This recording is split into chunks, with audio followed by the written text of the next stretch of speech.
Good evening. Good evening. How are y'all this evening? Or it's night. It's not even evening anymore. It's night.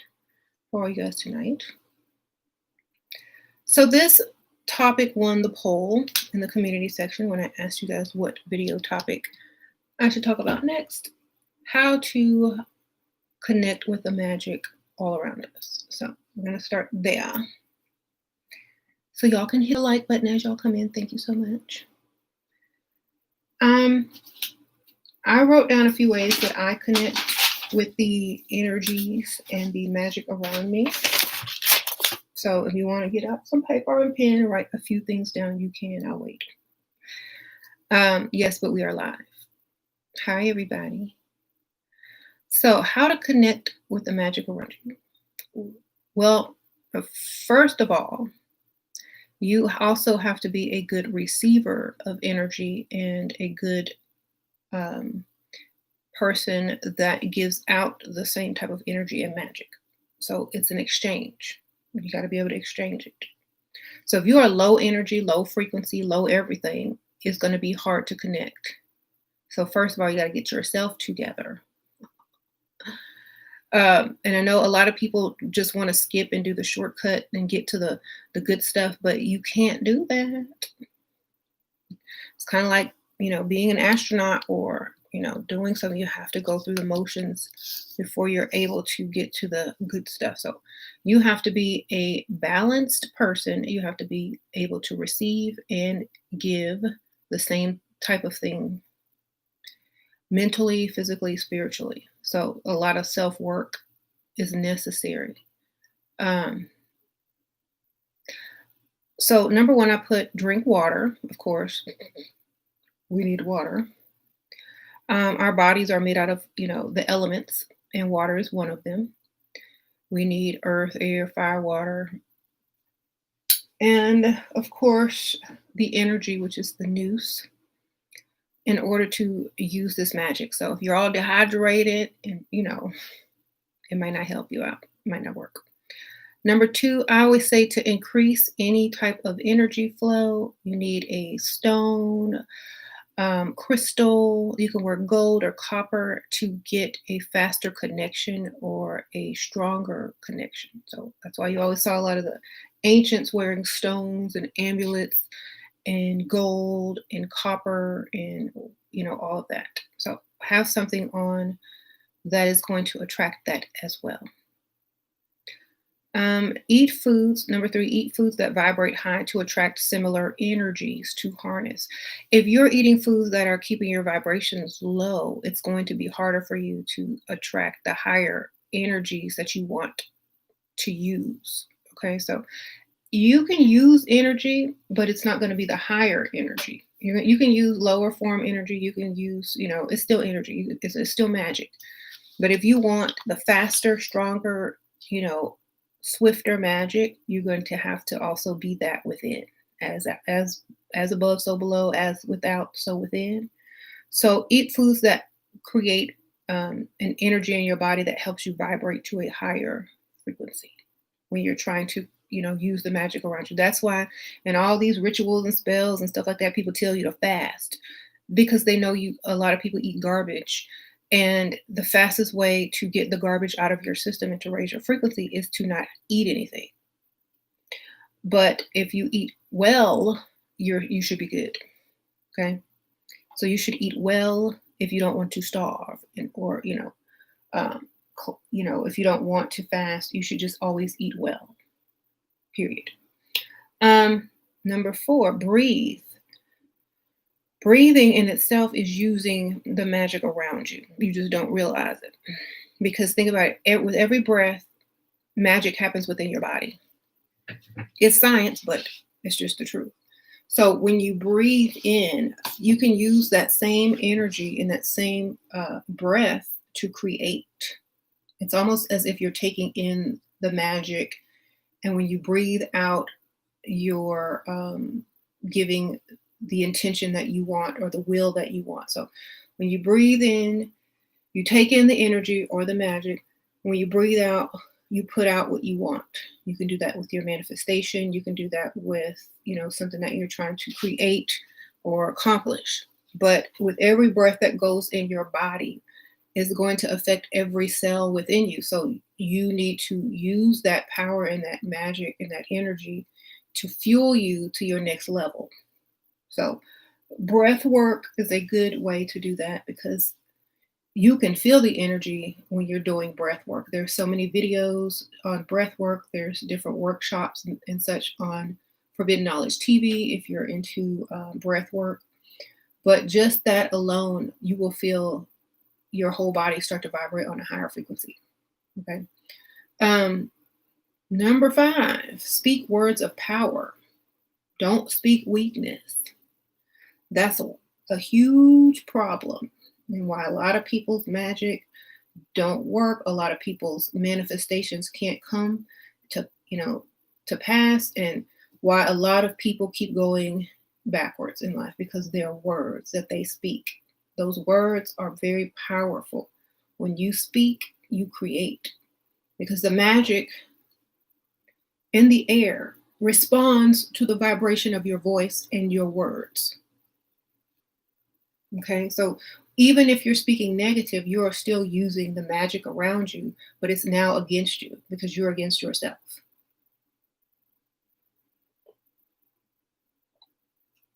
So be careful what you say. Thank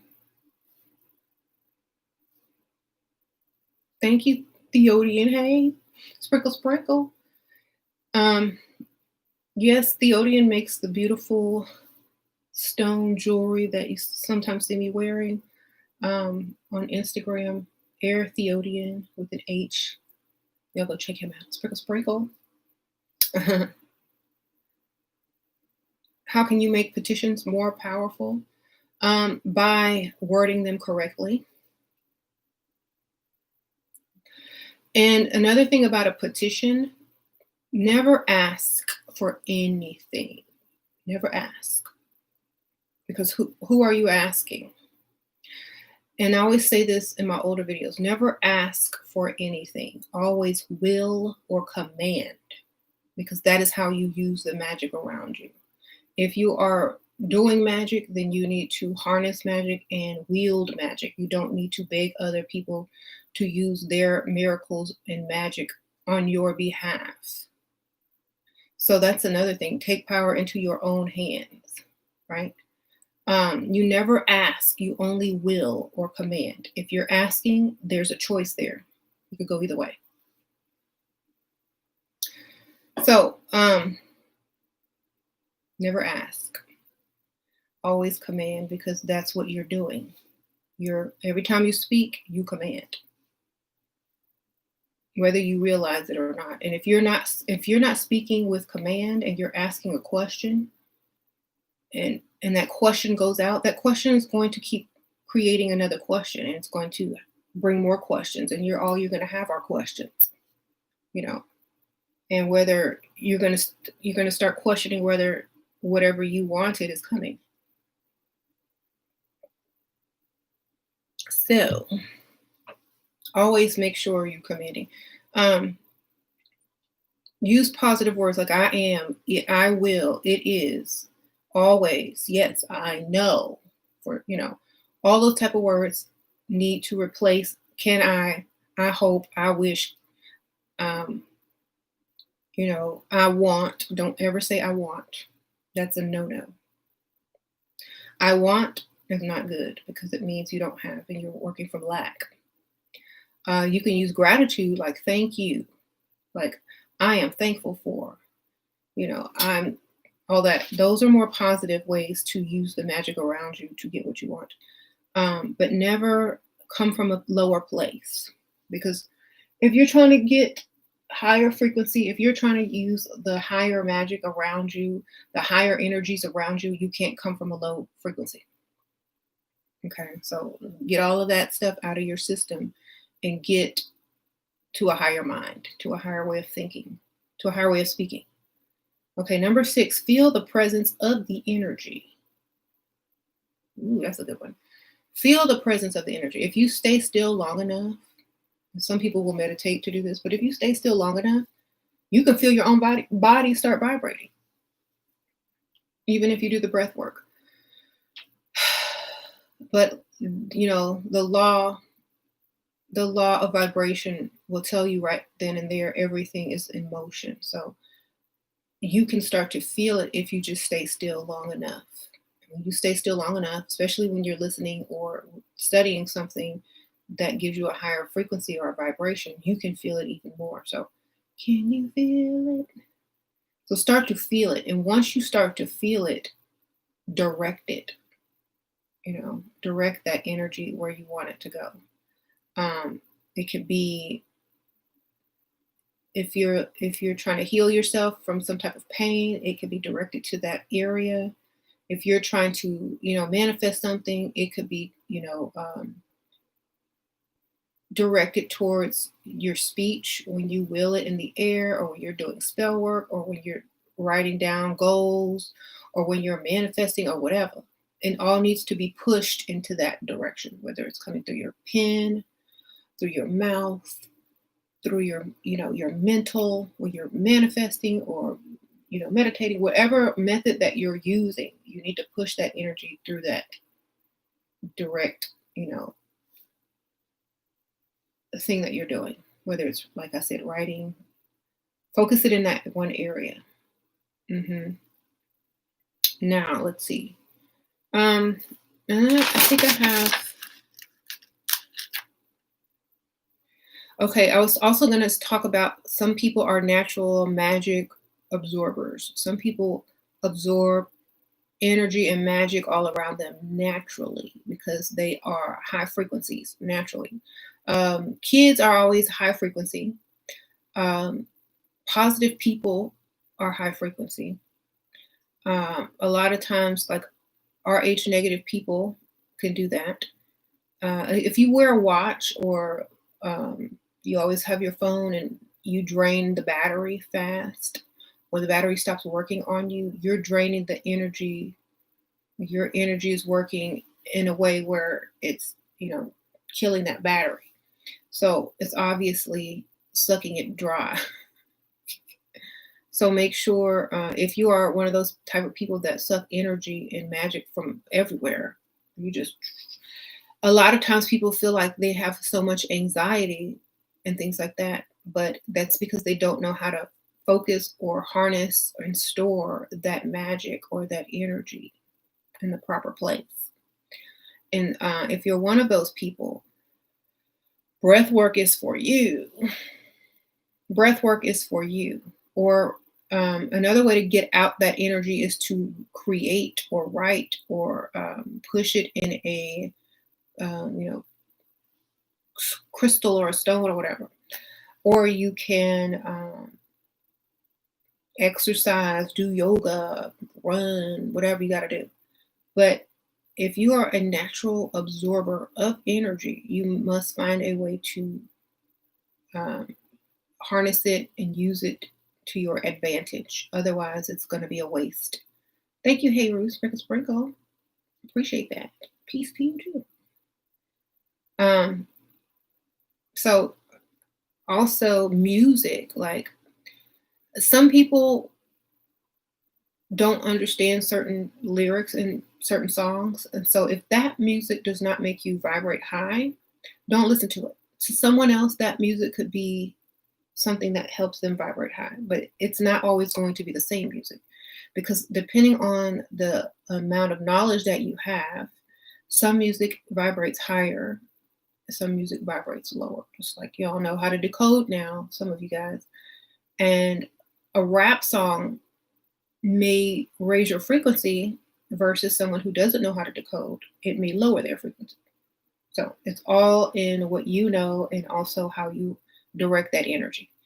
So music, yes, light, sunlight, moonlight, whatever, just artificial light.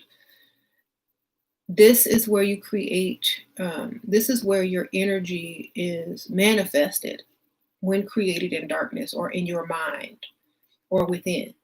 So to create, go in the darkness or close your eyes or whatever. And to see it come into existence, you need to be in the light.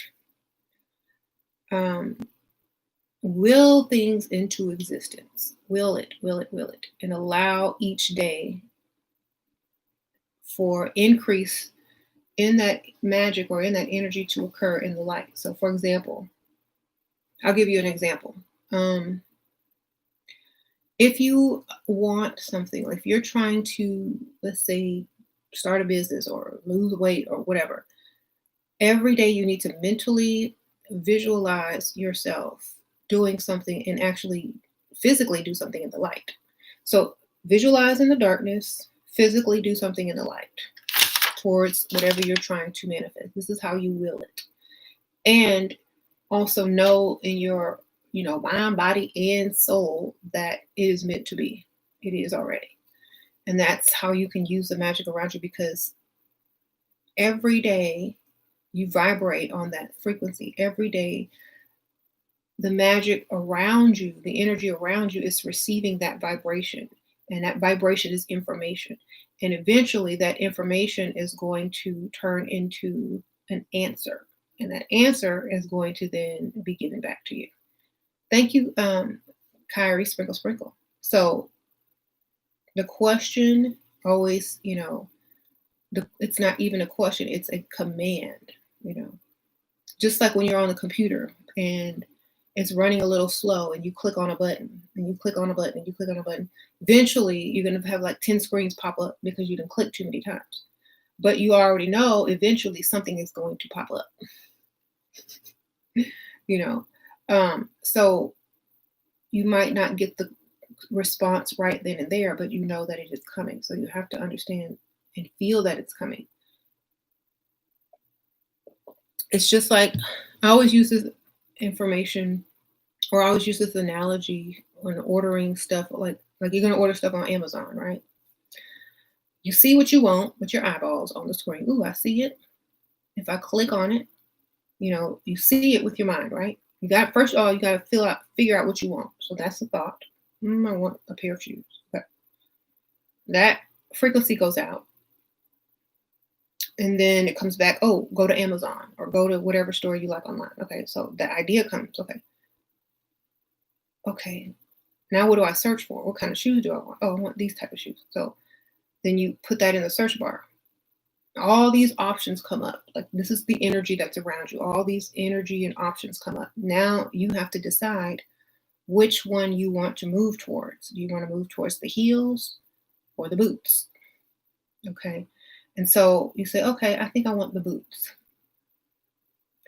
Now you say, well, what? You don't sit there and beg Amazon for boots. You click on it, physically click. And then what? After you click on it, then what? It says purchase now or buy now. Okay, if you're ready to buy now, if you're ready to receive whatever it is that you're manifesting, or if you're ready to use the magic all around you, then you say, okay, I'm ready for it now. I'm going to take action now. And so when you take that action, when you click that button, options pop up. How do you want to pay? Pay? I gotta pay? Of course you have to pay. How do you pay? Like in the beginning of the video, I told you guys you have to be a person that can exchange energy. If you want to use the energy around, you have to be a good conductor and you have to be able to exchange the energy. Well, how are you going to pay? How are you going to pay? How do you pay the universe when you manifest? Most people don't realize that they do pay. Well, I want these shoes, so.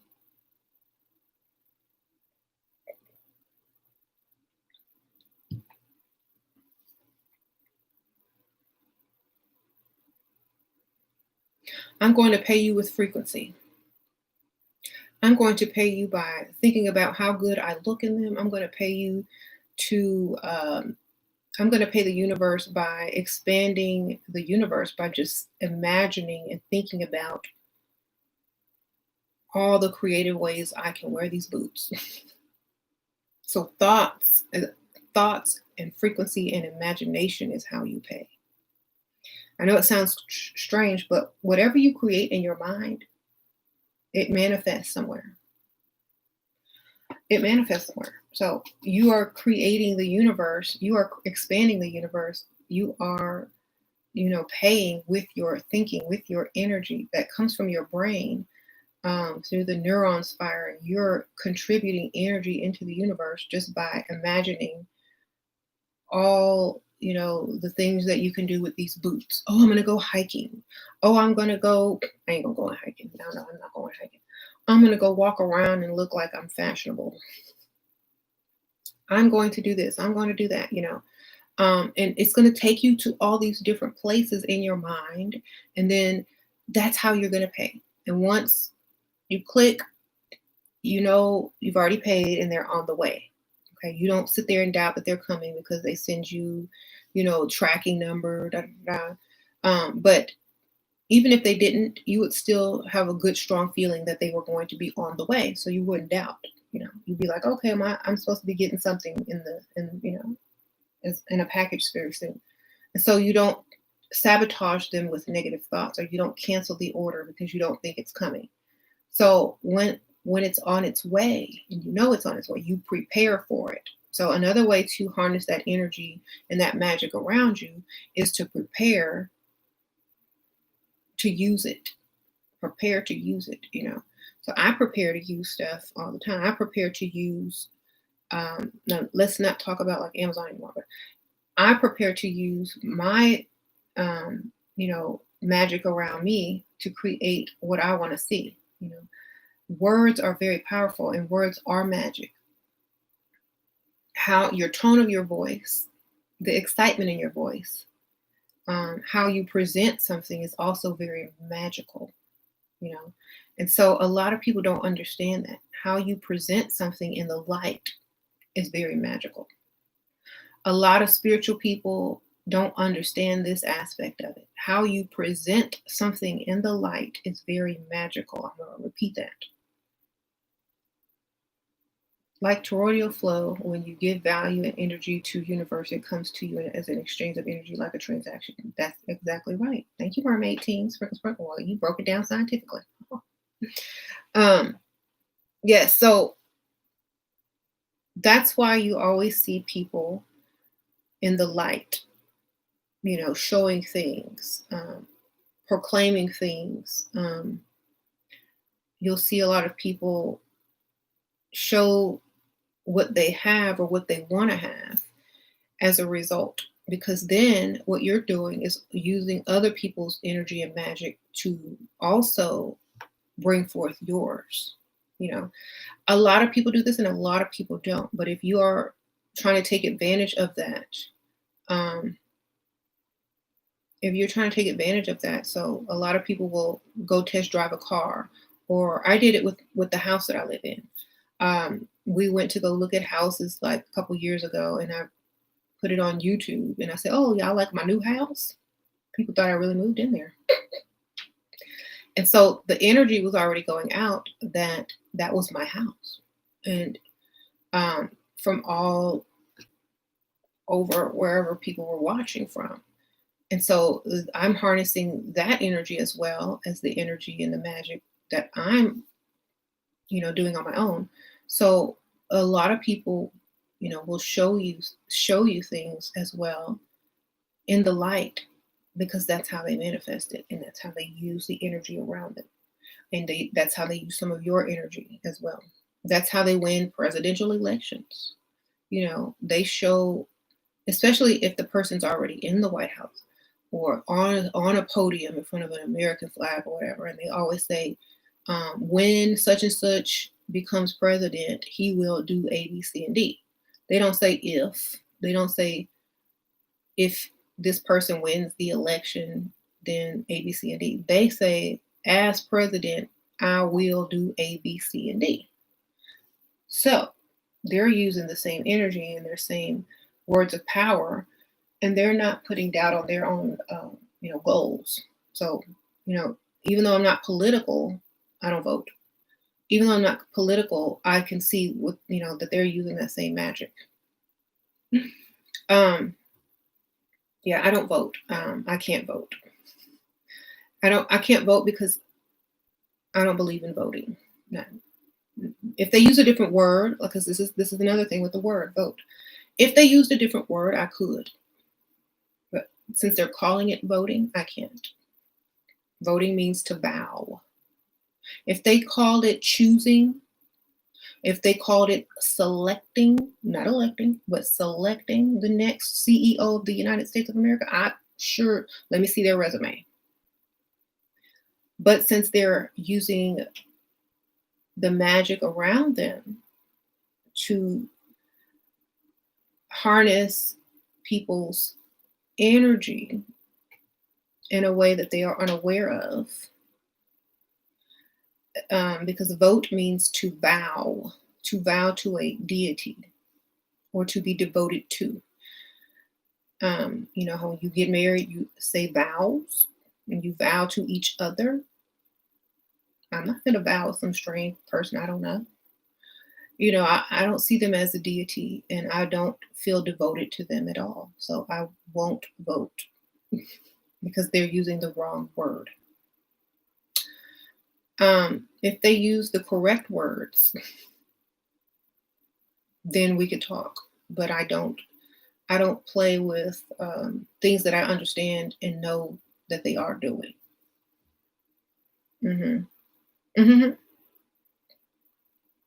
We vow to pay taxes.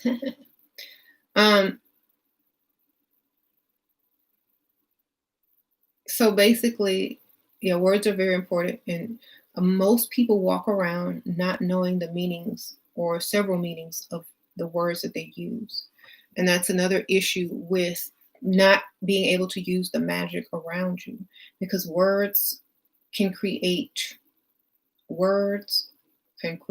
whether you know what they mean or not. It doesn't matter. If you don't know what they mean, they still create. So you can't hear me. Well, turn your volume up then. Okay. So there's something wrong with your speakers, girl. Okay, so to create energy, it's mental first. Then you speak, and then it goes out. And so a lot of people change their names as well because they want their names to mean something powerful. A lot of people change a lot of things, and they do it legally too, because sometimes parents don't think about name meanings when they name you something. And if your name is, negative or something, you may be feeling that in some way and you're not aware of it. Thank you, beautiful Blee, BL. I can't see. It just says ... But thank you so much, Sprinkle. That's cute. Thanks for being you. Oh, I appreciate that. Sprinkle. That was very nice and generous. So what I was saying was, yeah, using words is also,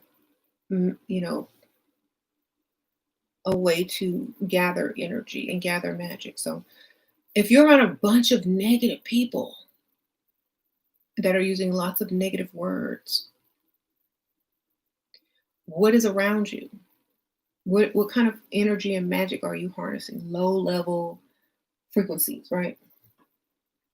Weak magic, lack, LACK, which means stuff that takes away from you. What else? You're going to be stripped. You're going to be robbed, especially if you're a positive person, because now, you're giving out all this good energy and then all this bad energy is around you and bad magic is around you. Now you have this good magic. And now it's like, oh, it's a war now. It's a physical war. You can feel the tension in the air when you're around negative people. That's why I say, ooh, people sometimes say, ooh, you have bad vibration. Oh, I can't stand being around these type of people. There's bad energy. That bad energy. That's because y'all's magic or y'all's energy is against each other. because it's like it ain't right. And so you have to get away from it. What are your thoughts on psychedelics? I don't do that. I am psychedelic. Everything in your brain, all the chemicals in your body can allow you to have a psychedelic experience on its own if you reach a high enough frequency. And other people will use plants and stuff like that to kind of help them, whatever, but it's not going to be the same. It ain't gonna be the same. What do you do with the paper petition after the candle burns? Whatever you want to do with it. You want to keep it, you want to burn it, you want to flush it down the toilet, whatever, depends on what it is. And I keep telling people that's why I stopped doing spell work. That's why I stopped answering spell work questions, because people don't understand that it is up to you. Think of it as energy. And here's the best answer I can give anybody about spell work remains. Think of that spell work as energy. What are you going to do with that energy? How do you want that energy to leave you or stay with you? That's how you think about it. You don't think of it technically. It is not an object. It is energy. You put intention into it. You put energy into it. You put magic into it. It is no longer a physical object. It is now energy. Where are you going to send that energy? Where do you want it to stay? What form do you want that energy to be in? That's how you decide what you're going to do with that after you do your working. Okay, so just think about it. Where do you want that energy to go? And so if it's bad, if you want something to go away, flush it down the toilet, okay? If it's able to go down the toilet, put it in the garbage can on garbage day, baby. If you want it to go away, if you want to keep it with you, keep it with you. Keep it somewhere safe. I don't know. But for me, if it's something I'm trying to get rid of, it's going somewhere far, far away, never to return. If I want to keep it with me, I'm going to keep it with me. It's going to stay with me in my place or in my house or somewhere forever. Maybe you can make a scrapbook, baby. You want to keep it, get you a little scrapbook and Mod Podge it in there. Put some glitter on it. Sprinkle, sprinkle.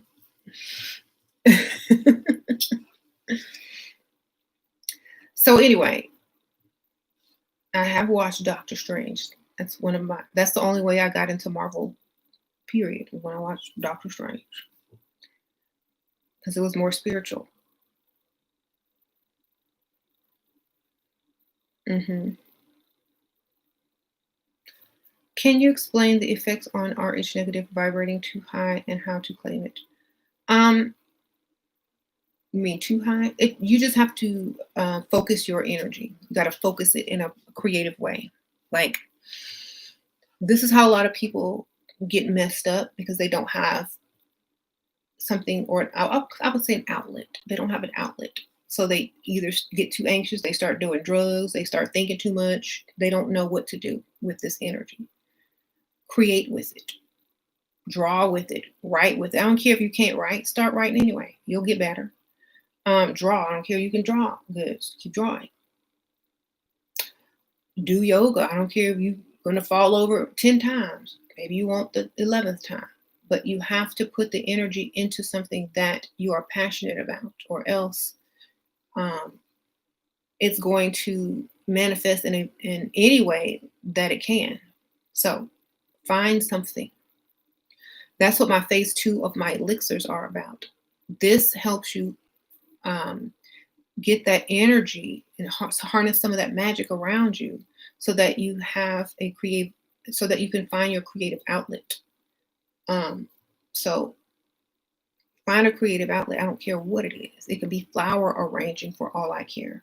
It could be dancing. It can be doing TikToks. I don't care, but you got to find something. something positive that's going to benefit you.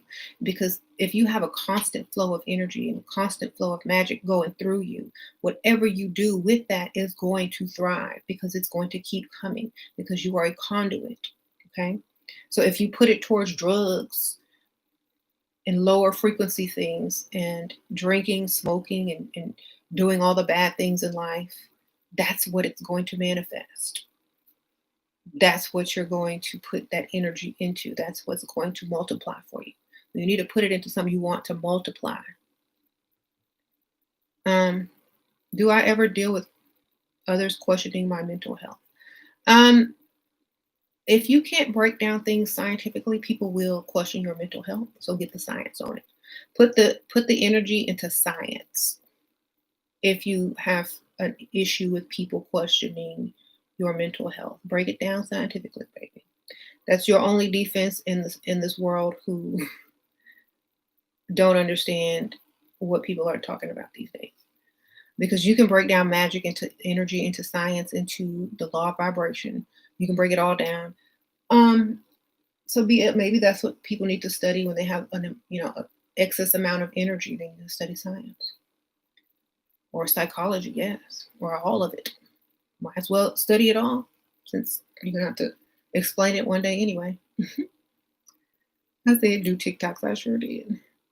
Or reels if you're on Instagram. Edit a photo, do something. Do something creative that allows you to create. Do I believe in multiverse parallel universe? Yep, I sure do. Why wouldn't there be more than one?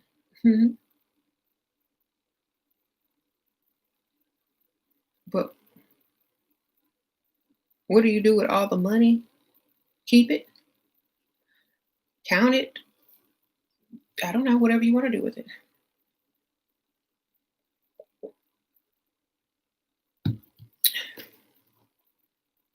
Do ancestors have a pick a side when you beef with toxic family members?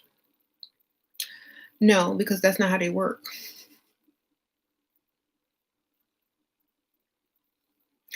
First of all, if you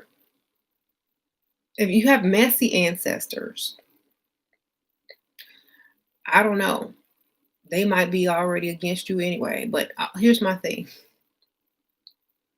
If you honor ancestors, you don't have to worry about nothing. If you honor the ancestors by your representation of them, you don't have to worry about nothing. Think about this. If you are an ancestor and you have people that are carrying your bloodline, your DNA, whoever is representing you the best is going to get the best. Okay? Because that's where you're going to put your energy. Like, oh, this person is making moves. Oh, yes, I want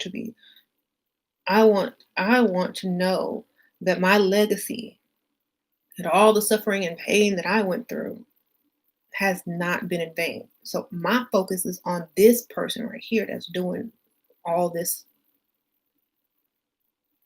I'm proud of them. But if you got somebody over here, doing all kind of stuff on an altar, turning around in a circle and drinking and spitting tequila, I don't care. I'm not proud of you, sir. Or ma'am. You over there, doing bad things, and I don't want to be related to you unless you get your stuff together. So, but even still, you're my blood, so I'm gonna help you a little bit. But I'm proud of this person over here. This person gonna get far more. So I definitely feel that ancestors do want you to represent them in the best way, period. So that's how you can get their favor, by honoring them, by honoring yourself. You say you feel attacked. Uh-oh. Thank you for the info. You're welcome. The question you put up about the altar, what if you are scared to put up one? Oh, okay. Then you need to learn more and do your research more so that all that fear goes away, because knowledge gets rid of fear. What are you exactly scared of? Do some research into your own cultural, your history, your own curiosity will help you find the questions to research. Okay. And when you get enough knowledge, then all that fear seems to go away. hmm I represent the ancestors when I breathe. They're better. What? They better be thankful. Hey, Ashira, how do you know if you're the best out of all the relatives? It doesn't matter if you're the best. Do you represent? You know, do you represent? Can they be proud of you? Will they name drop on you in the spirit world? Okay.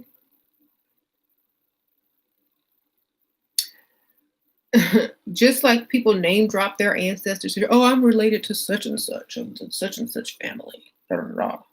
I mean, ancestors probably do the same thing. Oh, I'm related. My descendant is, Michael Jackson. Then,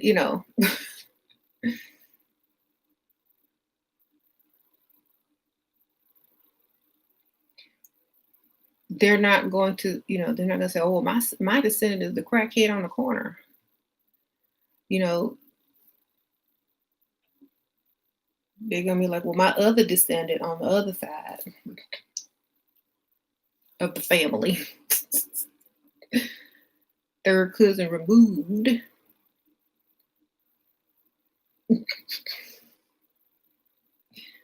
You said, wait, not the crackhead. Yeah. Until he start doing right, until he start, honoring his ancestors by representing.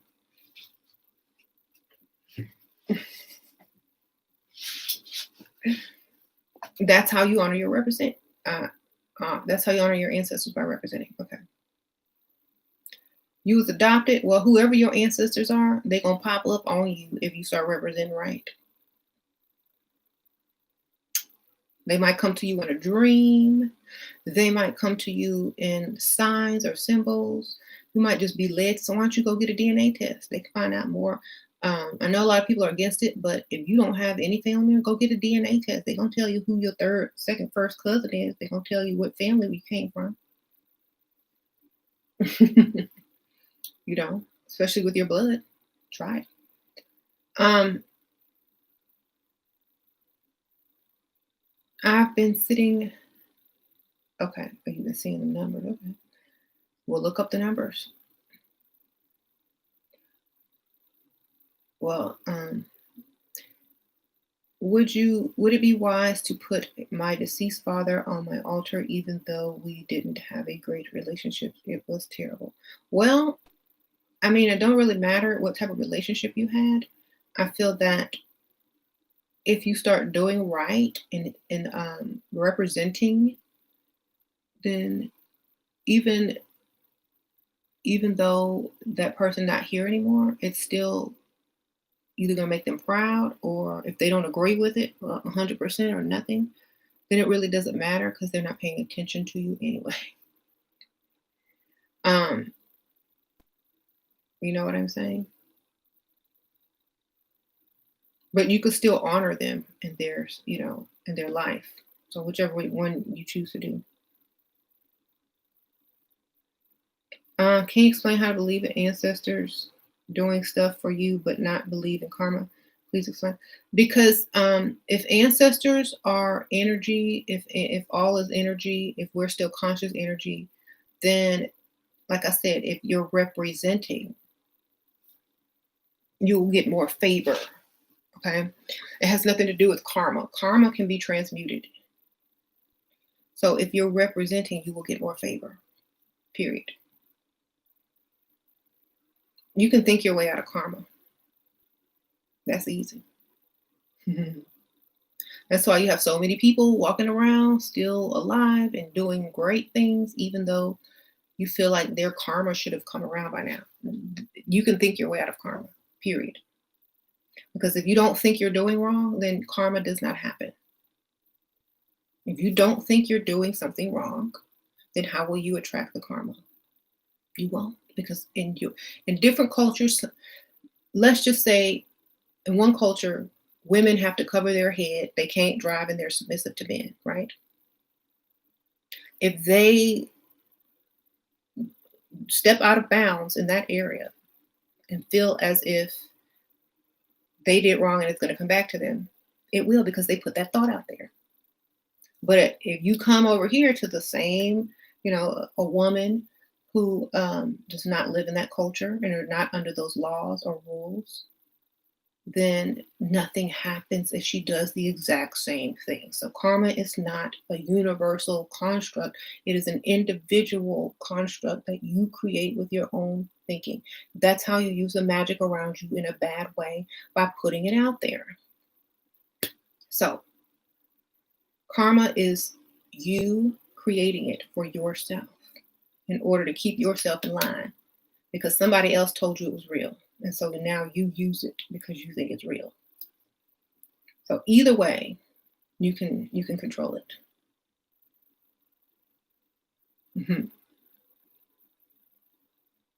I believe in karma. I think bad people who do bad things are stuck in low vibration and they're unhappy. Not if it creates something for the greater good.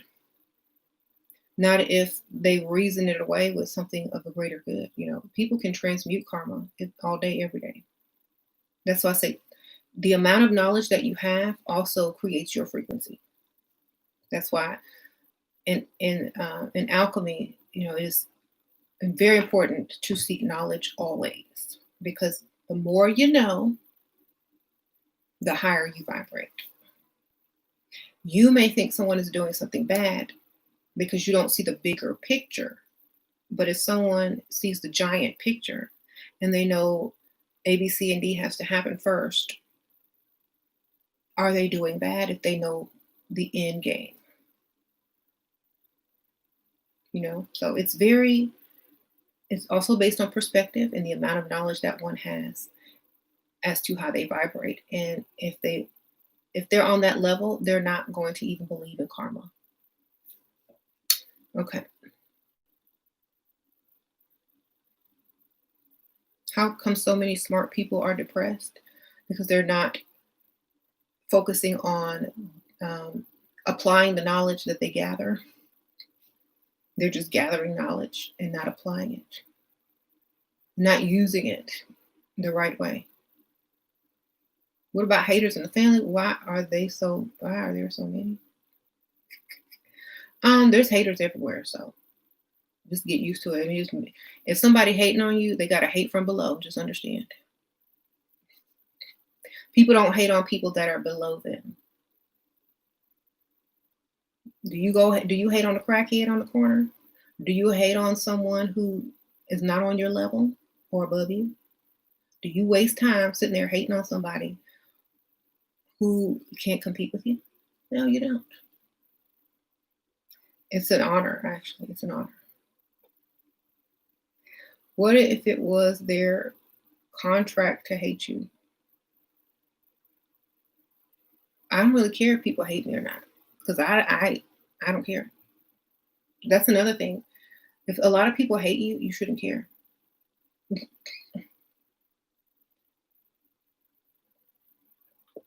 As long as if they're not contributing anything to your life, why does it matter?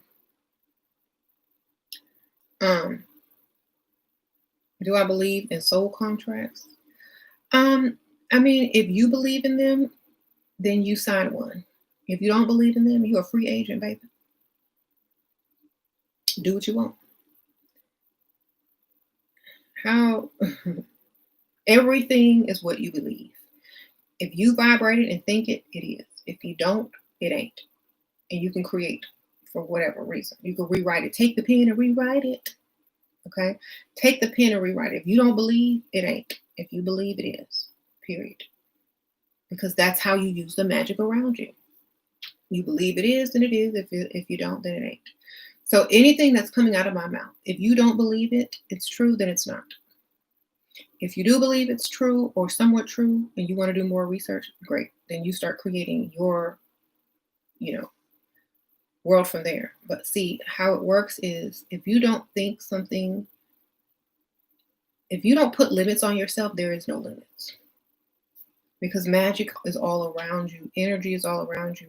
When you speak, that vibration goes out and creates. If you speak what has already been chosen for you or been created for you, or someone told you that this is what your soul contract is, what if they're lying? What if your soul contract is something that they didn't say? What if they just said something to say something?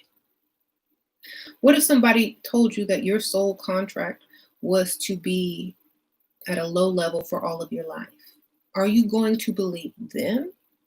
Or are you going to say, you know what? By law, this is how you can also transmute that if you're just a thinker. By law, most contracts are able to be gotten out of. So how do I get out of this contract? I don't remember signing that contract.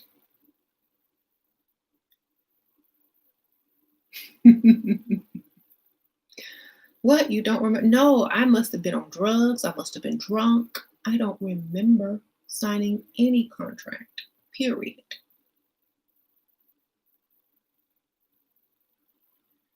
Well, right here, it's your signature. That's nope. I don't remember signing that. So.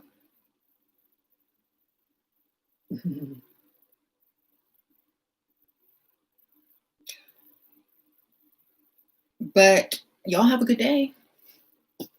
I'll be creating my life from here on out. Bye. So,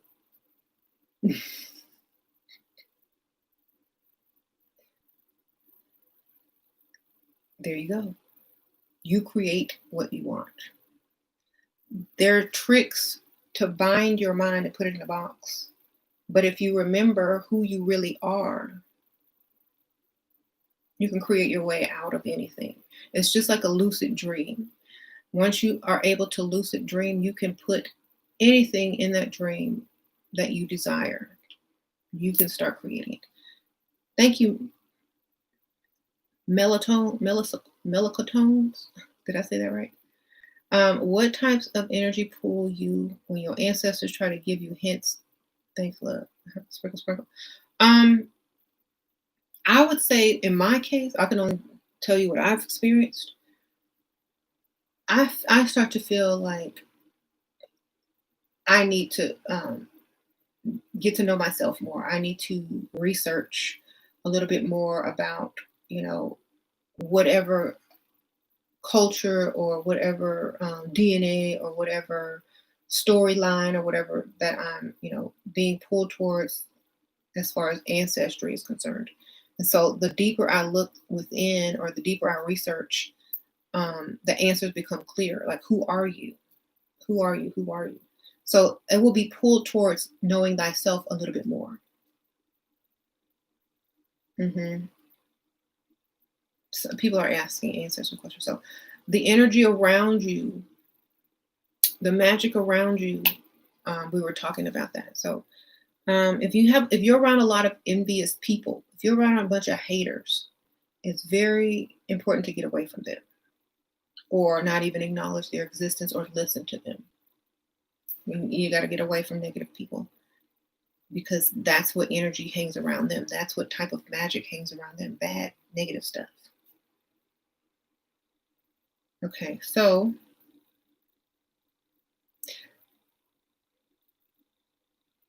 yeah, there's a lot of haters around, but like I said, you got to be down there to hate up here. That's all. So all they're doing is showing their true position and status in life. I don't know. That's how you have to look at it too. Like, you have to change your thinking as well.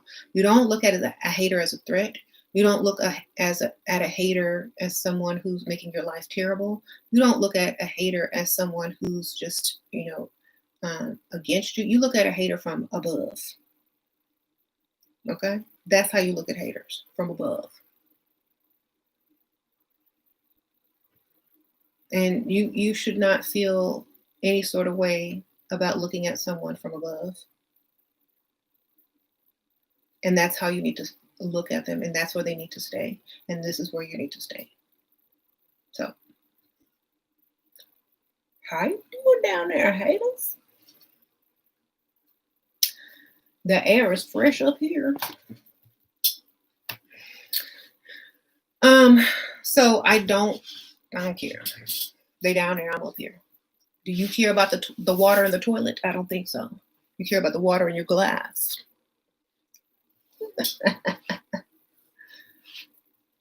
Anyway.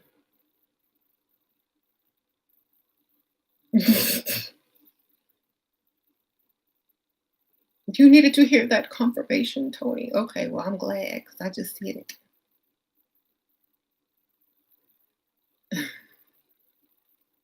So your level of confidence, your level of self-awareness, and your level of frequency also matters. You know, a lot of people think if you're spiritual, you're supposed to be all, yeah, you can act like that, but how do you feel inside? That's a different story. Okay. Because if you get some of them spiritual people alone, they're not humble at all. They act humble in order to, a lot of spiritual people have to act humble because if they are on a certain level, people will try to bring them down because they're not on that level. So people have learned from experience that the higher you rise, the more haters you get because the more people that are below you. So they try to humble themselves and still be very relatable and stuff like that, because they don't want to create more haters. Because some people are just natural haters. Because instead of figuring out how they did this, they want to hate or destroy instead of learning from them or learning by example. So wherever they are in their life depends on how they will choose to see a person, whether they're going to hate on them or learn from them. But either way, a lot of people that are spiritual, famous, rich, they try to remain humble because they understand that there's so many more people below them that they cannot create 1,000 million haters. So they remain humble. But when they get alone, when they start doing that talking, they're not very humble at all because they are very confident within themselves and they know who they are. A lot of people have to put on an act for other people to feel comfortable with themselves at their level, period. So,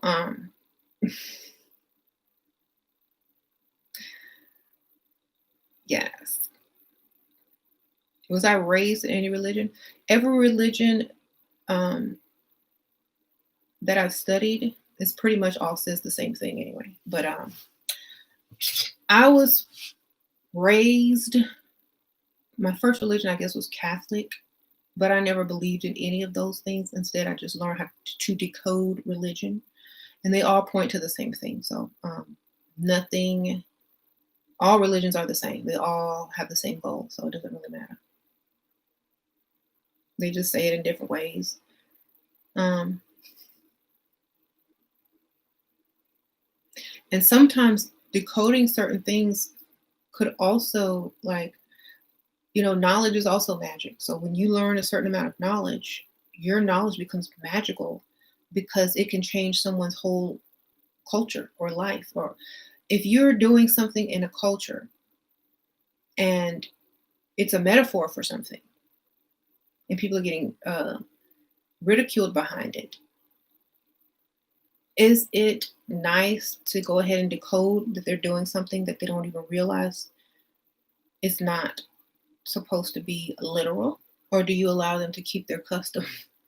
Because one day that custom could spark someone's mental and say, oh, that's why they do that, because it really means this. So those cultures that keep doing certain things over and over and over, it's not doing anything literally, but to someone who's on that path, someone who's trying to use that magic around them and see everything as, knowledge, they're going to say, that's why they wear that. It's not what they think. It's something totally different and scientific. So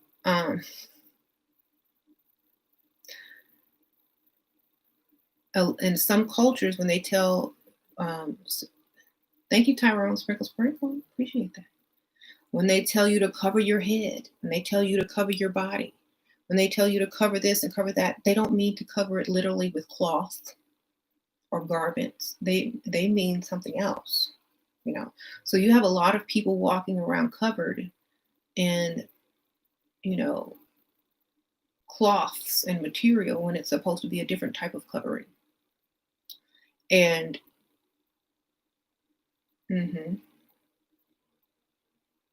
so after you gain a certain amount of knowledge, you realize that all you need is magic spell is yourself. That's right. So it's like people talking slang literally. Exactly.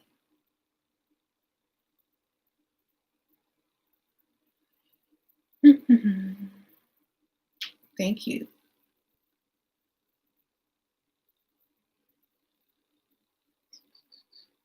So my headband, I think got this on Amazon.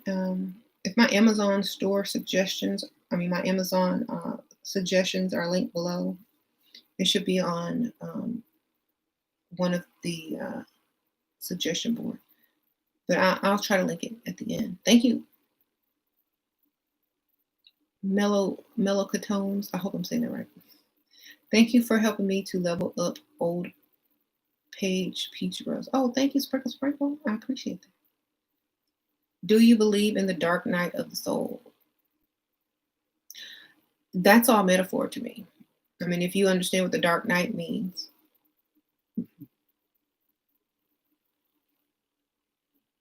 Some people never experience the dark night of the soul because they don't let it get to that that point. Okay. Do I consider myself a witch? No. I consider myself someone who is, I would call myself an adept. That's what the alchemists call people that study on the path of, you know, alchemy and knowledge, because a witch, half the stuff that they're doing, they don't understand the meaning behind it. Sorry. But they don't understand. They can't decode their own spell work. Period. I say if you can't decode a spell, you're, some people can't decode things and they just do them and just have faith in them. It's a different thing. Some people understand every aspect of what they're doing because they have so much, knowledge behind them. So I don't think I would call myself a witch because I can decode exactly what a spell is. And I can put it in scientific terms. I can put it in physical terms. I can put it in philosophical terms. I can turn it into this. I can turn it into that. So I don't think I'm just or only a witch. I think it's so much further than that. It's too limiting. A witch is someone who practices witchcraft. They might not understand it to the fullest degree. They may not be able to decode it or interpret the meaning of certain things. They just may learn how to do a craft and have faith in it. And that's totally different. There's so much more. And if you are, there's more to learn. If you are a witch, there's way more to learn. Okay? There's way more to learn. They don't stop there. That's not the answer.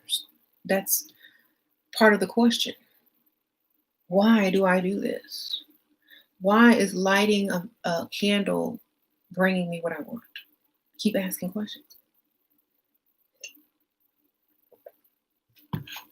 So, you're naturally connected to spirit. We all have that gift. You're tuned in. That's my personal opinion. You rock. Thank you, Sprinkle Sprinkle. Yeah, I think the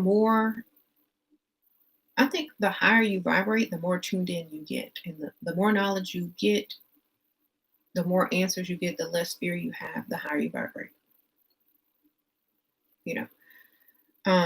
So it just goes like that. You said spells are recipes for energy manipulation. Uh-huh, uh-huh, uh-huh, uh-huh. Well, that's a great way of looking at it, and that's true. But you can definitely go deeper and deeper and deeper depending on, your level of, studying. But yes, definitely. Hmm. So I can say I'm doing witchcraft. I can say I'm doing a spell. I can dress up like a witch and put on a witch's hat all day. But that doesn't take away the amount of knowledge I have or the frequency that I have. So if I were to stand next to a witch that was just a witch, my frequency would be higher than hers. Even though we have on the same outfit, doing the same spell,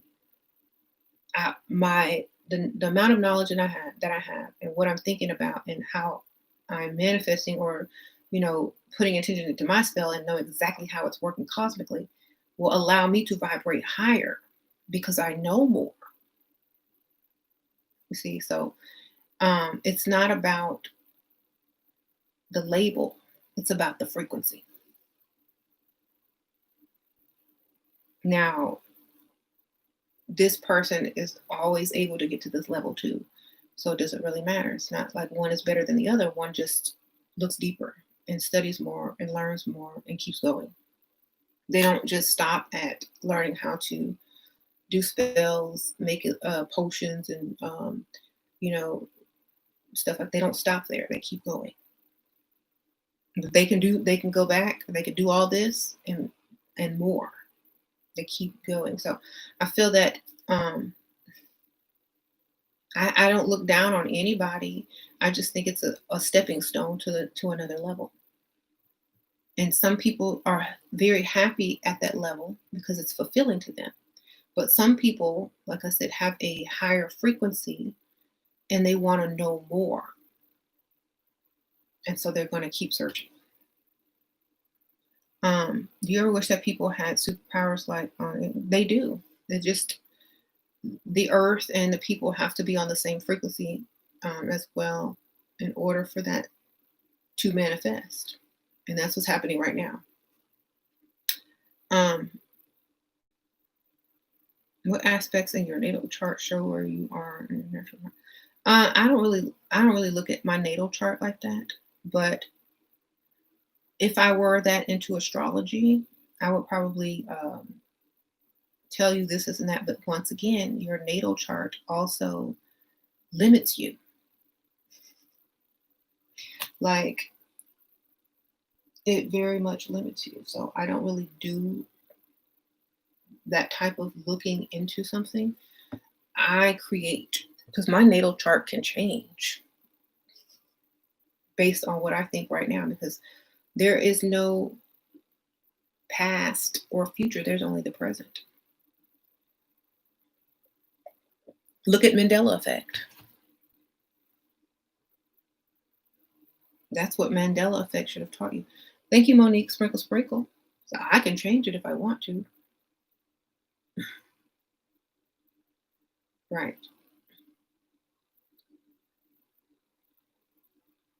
Like people say, oh, it's because they fired that Bowles Hicks thing, whatever, whatever. Well, you have the same power within you, in your brain and your thought, on a very similar level.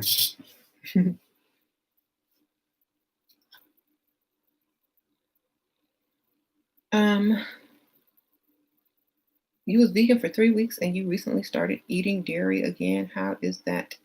The universe is still rocking with me. I thought I would lose my connection.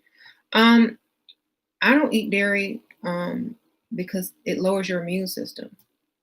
That's number one. And I don't want my body, it's more for a physical thing.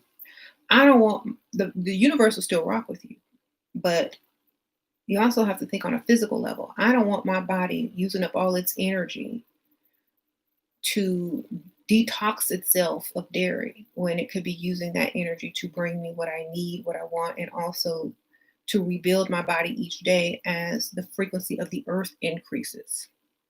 Because that's what's happening right now. The frequency of the earth is going to increase. And if your body doesn't increase with it, it ain't going to be pretty.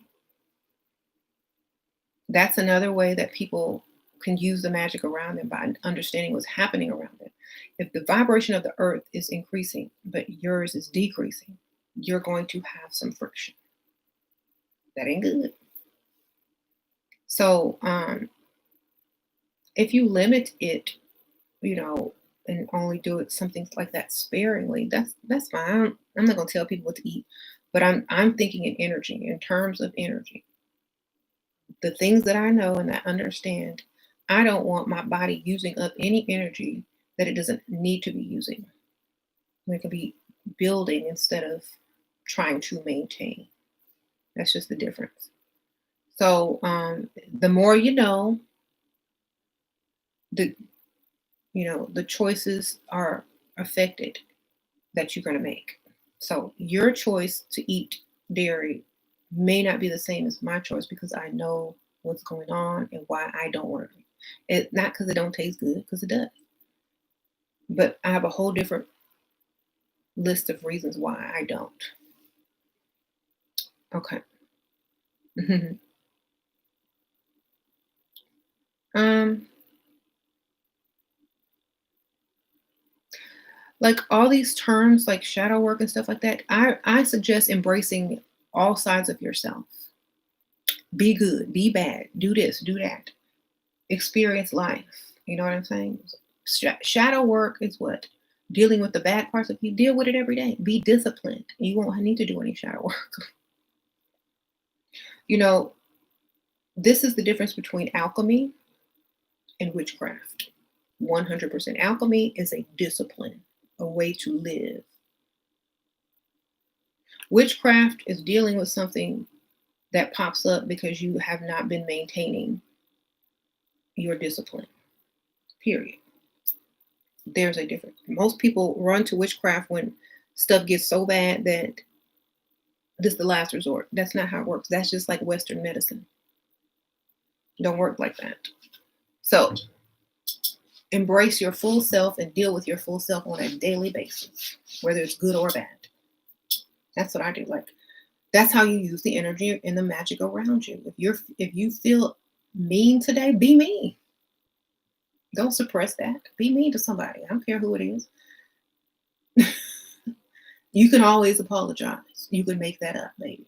But if you want to be mean to somebody, if you want to lay into them, apologize later.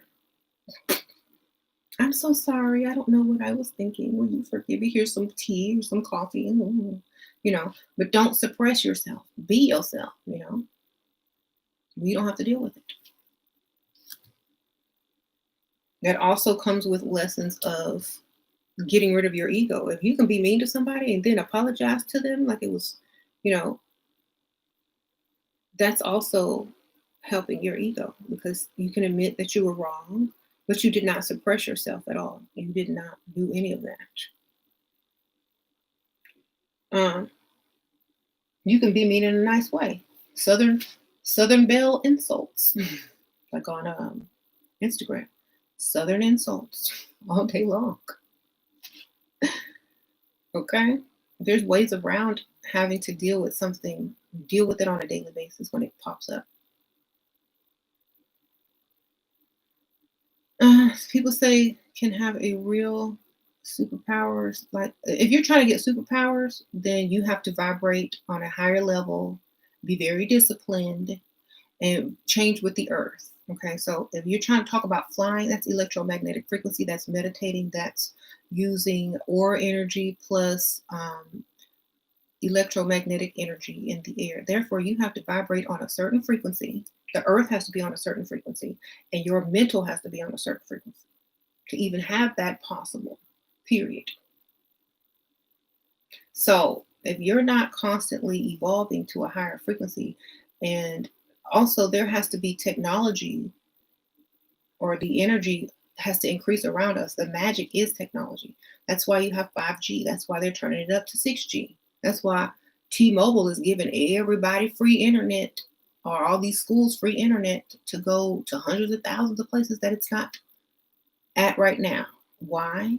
Because that is what's going to raise the frequency of the energy around you. And yes, you will be able to do all that stuff like they did in ancient Kemet, but you're going to have to raise yourself with it. Okay. A lot of people ain't making it to 6 and 7G. They dropping off like flies. Okay. Right. So the technology that is needed, or the rise in frequency that is needed on the planet, will allow your um, superpowers that you're talking about to manifest. If you're manifesting superpowers, then you're manifesting the Earth's frequency to also rise. Because physically, in order to fly, the frequency of the Earth has to be higher. Sorry, it's just science. So whenever you're manifesting something, remember, everything has to, fold out scientifically as well. Hmm.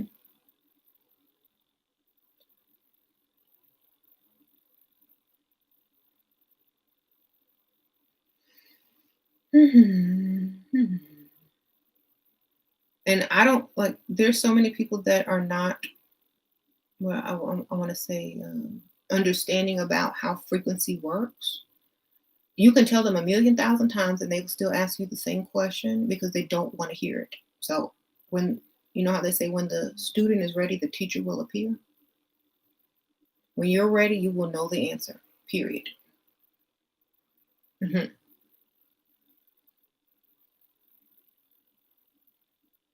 Hmm. Hmm. Do I still use dark energy and dark magic to manifest? Yes, because in the womb, in the cosmos, is darkness. When you think in darkness. When you see something manifest, it is in the light. But it all starts in the darkness, all of it. Yes, I do. You can't start something in the light. You can't create something first before there's a thought in the darkness. So everything comes from darkness, period. Dark magic, dark energy, dark matter, whatever you want to call it, that's where it came from. Everything. And so, yes, most people don't even realize, but everything that they've manifested, thought of, started in darkness. Hmm. I don't believe in twin flames. Everybody's your twin flame. Thank you, Dylanus Pixie. Found you here for a money spell, then ran into how to stop caring. Thank you so much for helping you level up. Been taking your advice since 2019. Oh, a whole year. Thank you, Sprinkle Sprinkle. That was nice. Appreciate that. So I think COVID is just a side effect of the Earth's frequency raising. And those with lower frequencies aren't able to rise with it. That's my honest opinion of COVID. Sprinkle, sprinkle. So hit the like button. Thank you. Why do they tell you to imagine a white light during meditation? I don't. They don't tell me that. If they're telling you to do something, I'd rather get it from within, because when I close my eyes, still, you're still in darkness. So whatever you're creating there, whether it's a white light or whatever, you created it out of darkness, period. Okay.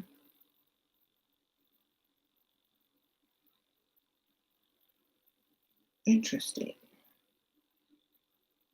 And there is nothing a mask can do. That's right. Nothing a mask can do.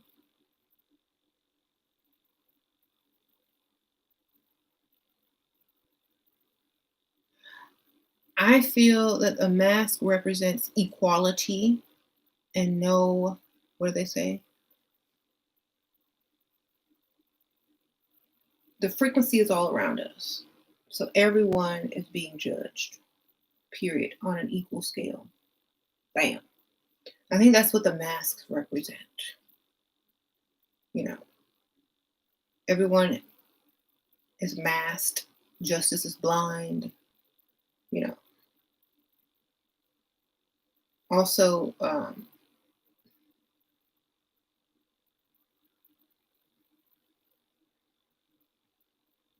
words. vibrations, creation, frequency, breath, all the things that I told you about how to use your magic, they also are masking that. So you have some people that are against masks, some people that aren't against masks. Most of the things that I told you on how to use the energy around you comes from not wearing a mask. So I said drink water. So how are you supposed to drink water with a mask on? Eat foods that you vibrate high. Well, you could do that, but without a mask, you can't. Okay, breathe. Can't do that easily. Speak words of power. Your vibration is limited when you speak through a mask, and it's muffled. So a mask also represents your ability to connect with the magic around you, as well as also keeping you all equal with murmured voices, unable to do this and that. But people that don't spend a lot of time out or in certain places where they must be masked, they don't experience that. Me, I pull that mask right on down. Once I get in, it's just an accessory after that. It's on my chin wiggling. Or right here, my nose is fully out. So, right. I just feel that, if you're going to get it, you're going to get it. If you're not, you're not, period. How to channel spirits. They're all around you. Just talk to them, baby. Light a candle, give them some energy to come to. They need energy. You got to feed spirits. They need energy. They like fire, electricity. They like where they can gather more energy. So give them some candles, some water, just like how you set up an altar. You need the elements. Light a candle and started talking.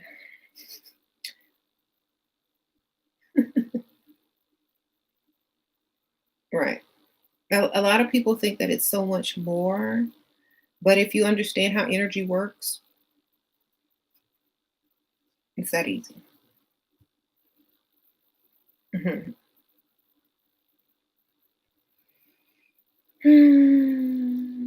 What about trucker spirits and lost souls? People talk about that pin you and pretend to be certain. Oh, pimp you.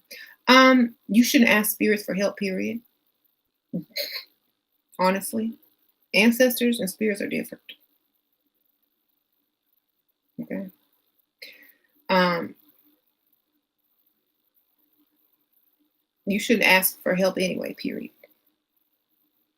Remember, you're supposed to command the energy around you into the universe. You're not supposed to ask spirits for nothing. They're lower than they're low level. They can't do nothing for you. Um, honestly, I would say they're more for entertainment value. Okay. Like, y'all want to see some cool trick? Y'all want to see the light flicker?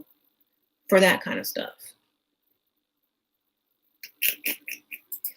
Okay. That's what they're for parlor tricks, as we would call them. Like, those were parlor tricks. They're not for asking. Y'all want to see the lights flicker? That's what they're for. You don't ask spirits for nothing because you're higher than them. What about seeing or repeating numbers? That means to look them up and see what they mean, and so you can move on. Predators come to those that call help for something they know nothing about. Exactly. The scammer. No spirits are scammers. Hmm. Can someone spiritually spy on you? The phone can spiritually spy on you. We passed that. We're past that, darling. Hmm.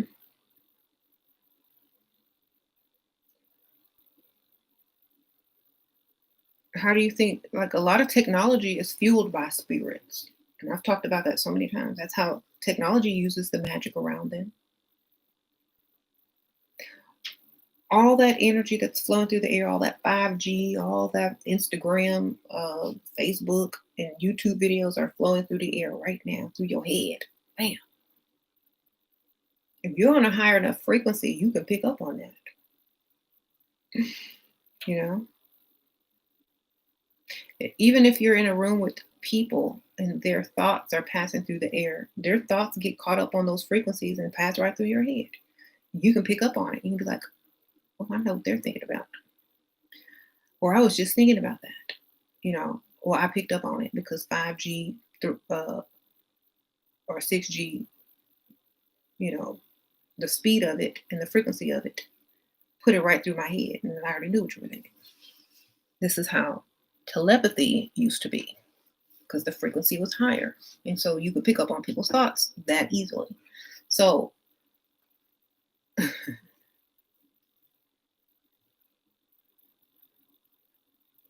you happened to you today in the form of mistakenly sent text today and said my number was on the one number off of his wife's. Wow. So telepathy will be back because it's already back. Think about it. It's just back in a lower way. As technology increases, the frequencies are going to increase. Telepathy is going to increase. Period. It's like we're only 5G about to be to 6G. Imagine 7G and 8G. So 5G has a lot to do with telepathy. It's a frequency that carries information. How can it not? You have to be a scientist in order to understand exactly what's going on, or at least listen to someone who understands how it all works. So whether you understand it or not, these frequencies carry knowledge and information from the internet, from emails, from Instagram posts, through waves. This is exactly how your thinking works, through waves. Waves turn into particles, into light, then back into waves, then back into light. That's how you get the messages on your phone. Thoughts work the exact same way. And if there is a frequency that's carrying knowledge and information and text messages from computers and phones and stuff, and your thought gets caught up on that frequency and goes through someone else's head, because the stuff passes right through your body and your head, you may be able to pick up on that. Just like sometimes when you're thinking about something and not even talking about it, haven't researched it, it will pop right up on your phone as soon as you open it. If you're thinking about something, you don't even have to say it. You never have to research it. If it's a new thought or something you just thought about and it popped in your head, it might pop right up on your phone. And you'll be like, I didn't even say anything about that. I've never searched that before. And I wasn't even talking about it. I was only thinking about it. That's because that's how this technology works now. And people will be able to pick up on your thoughts. And so you're going to have to, this is why decoding is so important. You're going to have to think in code. Okay? People, if you want to protect your thoughts, you're going to have to think in code. That's why it's important to learn it, because you're not going to be able to hide what you're thinking. Mm-hmm. Okay. So for example, if I'm thinking about a song that is really code for something else, the song may pop up, but not the actual thought. See? That's why things have to have double meaning. Because they're not thinking like if I'm singing that song, Gang Gang got the hammer and the wrench. Like if I'm thinking of the song Chun Li, they have no idea that I'm thinking of gamma rays, cosmic rays, bombarding the planet, increasing the frequency. They don't have no idea that's what that means. They're just gonna bring up some Nicki Minaj thing. Oh, you think what Nicki Minaj? Okay, yeah, whatever. But the words mean more. Words are magic. Thank you, Desmond. Sprinkle Sprinkle. I appreciate that. 888. Um, how do you communicate with someone telepathically? Well, y'all have to be on a similar frequency. And your will has to be strong enough to push into their frequency.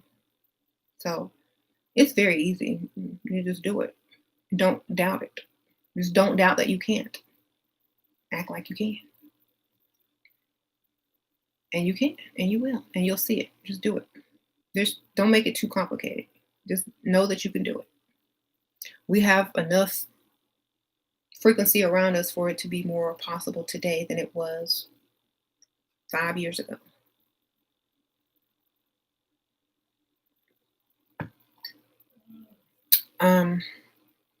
You believe you can fly? Well, wait till we hit that 8 and 9G. Not yet.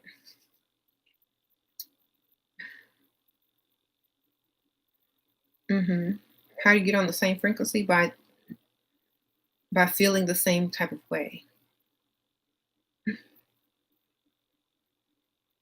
by vibrating on a similar frequency. That's all.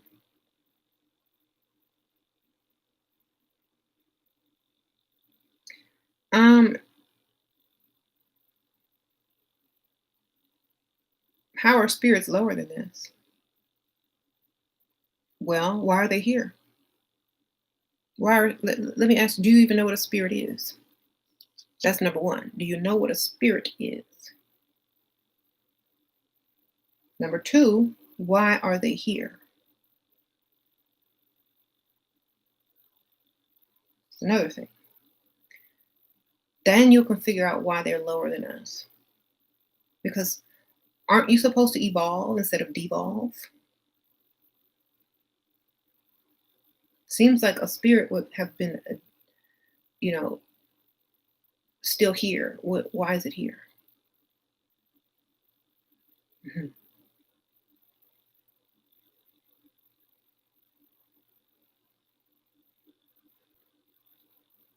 Thank you. Do you believe tarot readers are real? I believe that words and thoughts are real if you believe them. That's what I believe. So, for example, if I did a reading and I told you you were going to die tomorrow and you totally believed me, you're going to start to think about how you're going to die. You're going to start to envision your death. You're going to start to fear dying, and therefore you have created your own death and demise, and it is in motion. See? So,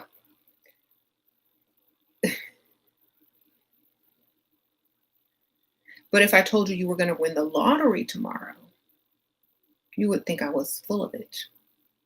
You might not even play the lottery. You might think I'm full of it.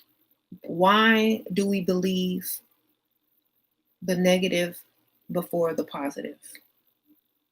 Because the tarot reader themselves is not the issue, it's you.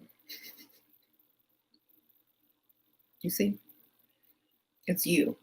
It's what you want to believe, what you want to hear, and what you will manifest based on knowledge, fear, and your lack of looking within. You will allow someone else to write your future. You will allow someone else to alter your thinking, and you will allow someone else to do that. So that's another reason why I stopped reading cards, because you're not supposed to ask those types of questions. A card reading is to look within. A card reading is to look at the possibilities, not what is, you know. And people got confused with the game of cards or the tarot, the game of tarot, and not the path of tarot, which is what it means. So if you are playing the game, which is for entertainment purposes only, then You can believe whatever you choose to believe. Thank you, Love Life Sprinkle Sprinkle. Hey, Shira, life-changing info. Can you tell the ladies about what is called a sucker punch? They block psychic spying. Sprinkle Sprinkle, you know what? If you don't want nobody spying on you psychically, thinking code. Sprinkle Sprinkle. There's a sucker punch right there. This lady thinking about Chun-Li. Learn how to decode. Thinking code. You don't want nobody psychically. And I don't think anybody can psychically spy on you anyway. If you're vibrating higher than them. Vibrate high. Sprinkle, sprinkle. Okay. Vibrate high. You can't spy on someone who's higher than you. It won't work like that. Can you spy on aliens? Can you spy on the angels? Can you spy on... Okay, so rise higher and nobody can spy. You say you like to be spied on? They better not spy on you using the bathroom. I wouldn't worry about that.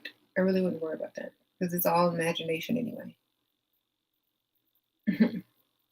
It's just like when you dream about a deceased loved one, or when you see a ghost or apparition or whatever, a shadow figure. You don't see them naked. You don't see exactly what they're doing. There's no detail. You know what I'm saying? It's just an idea. You know what I mean? Hmm. Hmm. It's an illusion, right? Ideas are real, but they're also able to be changed. Like, that's the magic. That's how you can use the magic. You can vibrate a certain way, but think another way. You can think one way, but vibrate another way if you are in control of that. Some people don't even know that that's a thing that you can control, but you can. You just think about at work. If you have a boss that you hate, you can be nice to someone that you hate right in their face, but have the utmost anger. That's how you vibrate different than how you think. How you're coming across is not what you're thinking. How you're vibrating is not what you're thinking at that time, because you're in control of it, and because you're consciously trying to control it.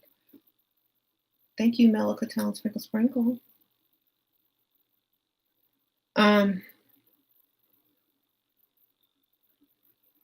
I know people like that.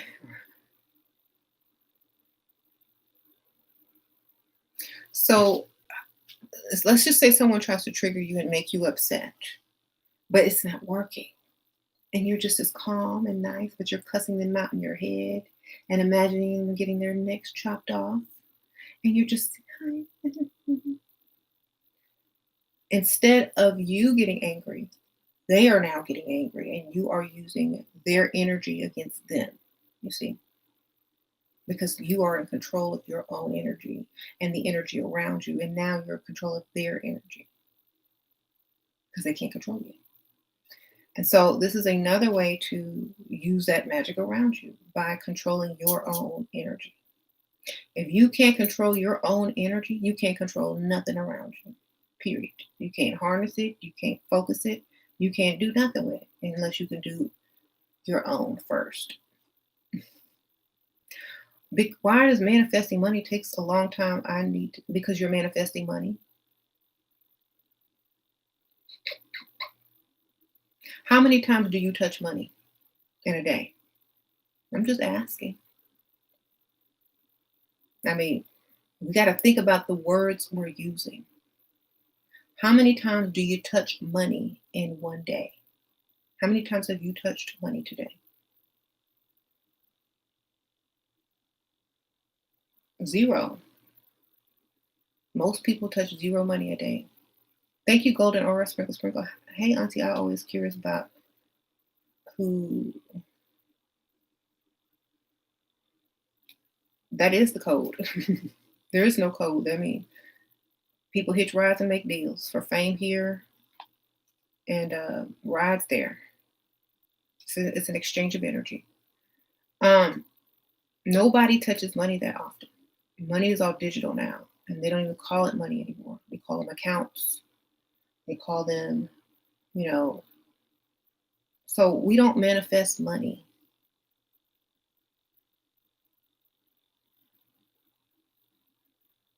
We manifest prosperity, abundance. We manifest ideas that create financial increase. Our words are important. Money, I don't touch money. Okay? So I don't manifest what I don't touch. I don't manifest what I don't see in the light. I manifest what I experience. I manifest the energy exchange and the constant flow of currency. So forget about money. Scratch that word out and they'll never use it again. Okay. Thank you, Two Flames. Sprinkle, sprinkle. I appreciate that. That's why money takes a long time, because you're manifesting using the wrong energy and the wrong word. So, words of power to use when manifesting financial increase. Because listen to this: financial increase is different from, finances. Because just as something is coming in, something else could be going out. More could be going out than what is coming in. So when you say financial increase, that means more is coming in than it is going out. So use your words. Financial increase versus money. Financial increase versus finances. Financial increase versus whatever. Increase means, I say, constant financial increase. That means I am never losing, period. Use them words, and then words will turn into energy. That's how you use the magic around you. So, financial, constant. That means nonstop, ever. Financial. That's dealing with your income. Increase. That means it's always rising, never falling, never. This is what you need to use. Constant financial increase. Do not use the word money. Do not give a certain dollar amount. Do not do none of that, because you're limiting yourself, period. And you're not using the magic around you, because magic is energy and so is financial increase. A constant flow of energy is the same thing as a constant financial increase. A constant financial increase is also going to flow, but you're going to get more in than you put out, which means your frequency grows, which means your value grows. It's the same as money. Everything is energy. Money is energy. Magic is energy. Thoughts are energy. So this is how you use it. So stop before you start talking. Think of the words that are going to give you the most power. Then you use them. Don't just blah, blah, blah, blah. Think of the words, especially when you're speaking about yourself and what exactly you want to see in your life. Pause and gather yourself, gather your words, then speak. That's how you get that magic around you. By pausing, thinking, and then speaking. Ooh, that rhymes. Pausing, thinking, and then speaking. So that's the reason why it's called spell and spelling. Do I think it's best for people to abandon the idea of romance and love? Romance comes from Rome, and there were different types of love in Rome. So, what type of love are you speaking of? What is romance for? Does romance lead to anything? What is the trick of romance, I would say? Why are people romantic towards each other? What is it they really want? Let's get to the point. What you want? Cut through the small talk. What is it? Why are you doing? Why do people do romantic things? What is the goal? All right then. Mhm.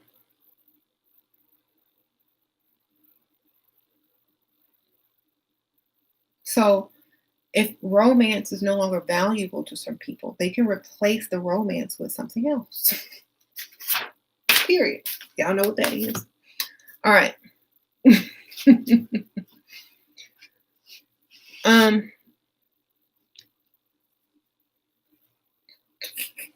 Whatever you choose to replace romance with is your decision. Okay. Some people replace it with lies. Some people replace it with money. Some people replace it with, yeah, whatever.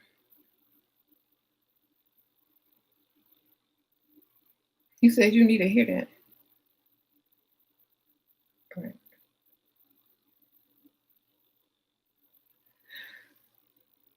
Romance is nice, but I don't really care much for it anymore. That's because it doesn't benefit you, darling. Why would people want something that doesn't benefit them? We're in a new era. We like to see results. Hmm.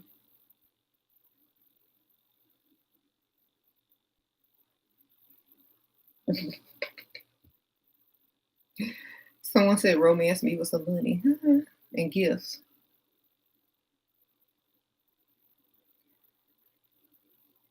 No benefit, no love, no. Anyway, we're gonna get into that, but y'all know, like, remember words are magic. So go look up the word romance and see exactly what you're getting into. See what the romance really means. Okay, because it might not be what you think it means. You might be on the wrong path. Look up the word. Somebody look it up. The etymology of it.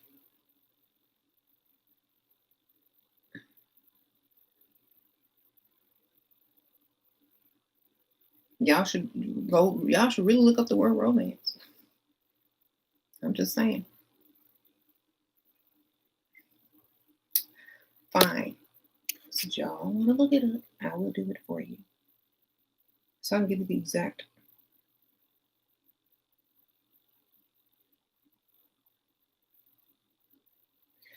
A novel or movie, there's several meanings. So let's go to the ancient meaning of it, where it came from. It came from Rome.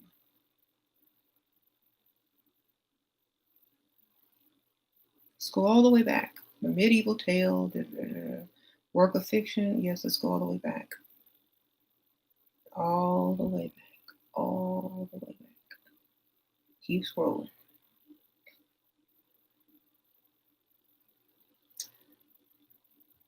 Latin of Romanus.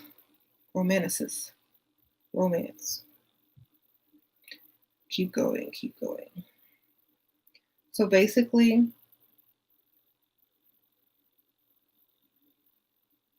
the etymology.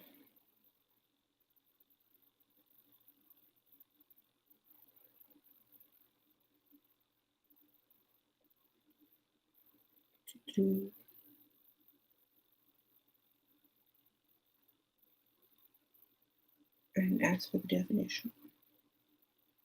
I said the etymology. So you gotta look up the etymology of lots of words instead of the definition sometimes. It's from Rome. And what type of love did they have in Rome? Think about it.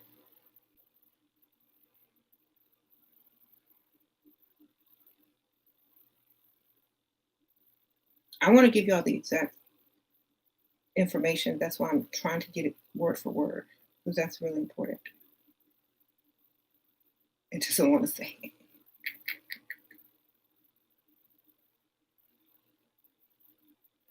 Basically, Roman style love. Do y'all know what the Roman style love used to be?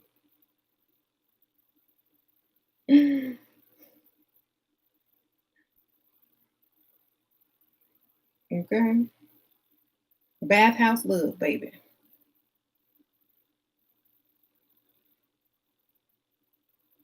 So it's Roman style love. Roman romanticized.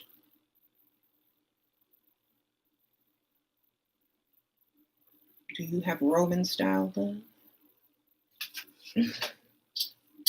Yes. So again, you don't have Roman style love, do you?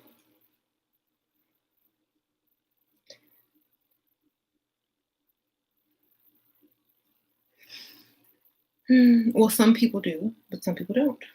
And if that's not the way that you're using it, if you're not using it in a proper way, like I could care less about romance. Women can care less about romance because romance, um, it doesn't mean what you think it means. Here's what I know. Women respond to action.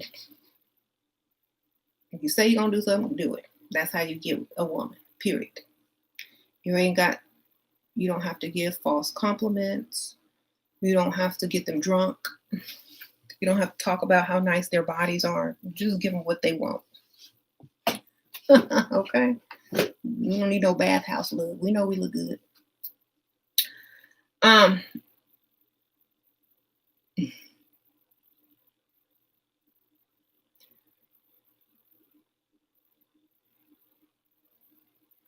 it's funny, I know. I'm just like trying to put humor with it, but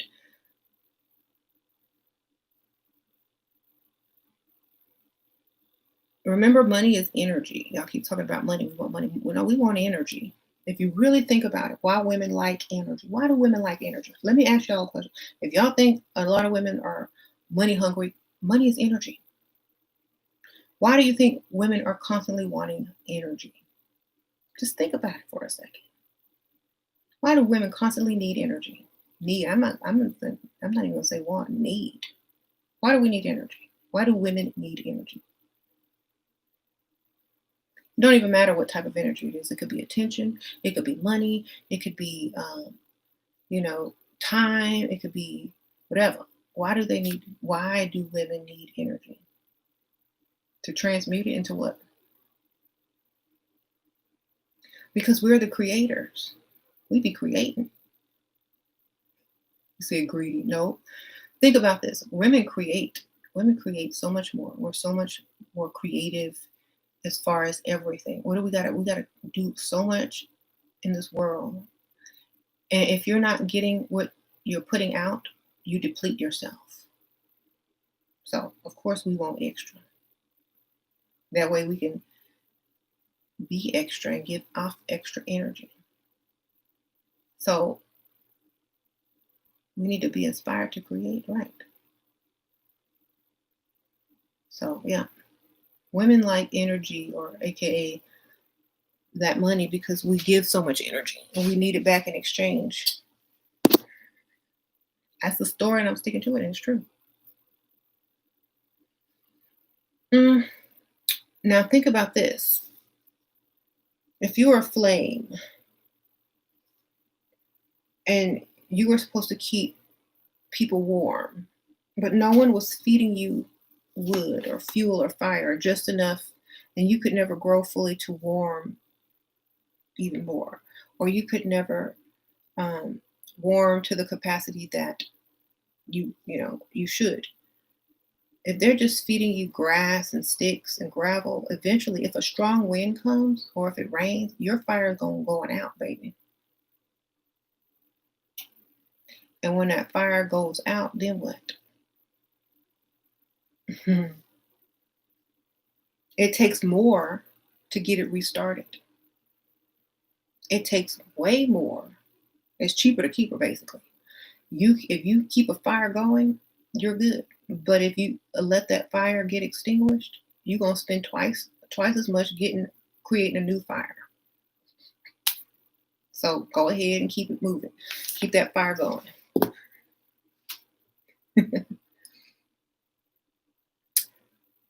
Okay.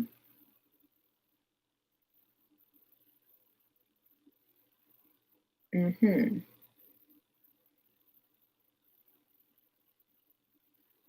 Can you just practice decoding at first by studying the roots of different words? Yeah. Study every word, study the meaning of people's names, study um, study alchemy, study etymology, study symbols and what they mean. That's how you can really start to decode, studying all those things that mean something else. When am I going on tour? Never. I am on tour on the screen on YouTube.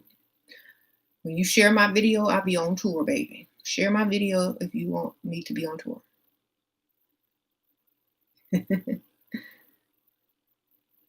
Of course, I believe in past lives. Yeah.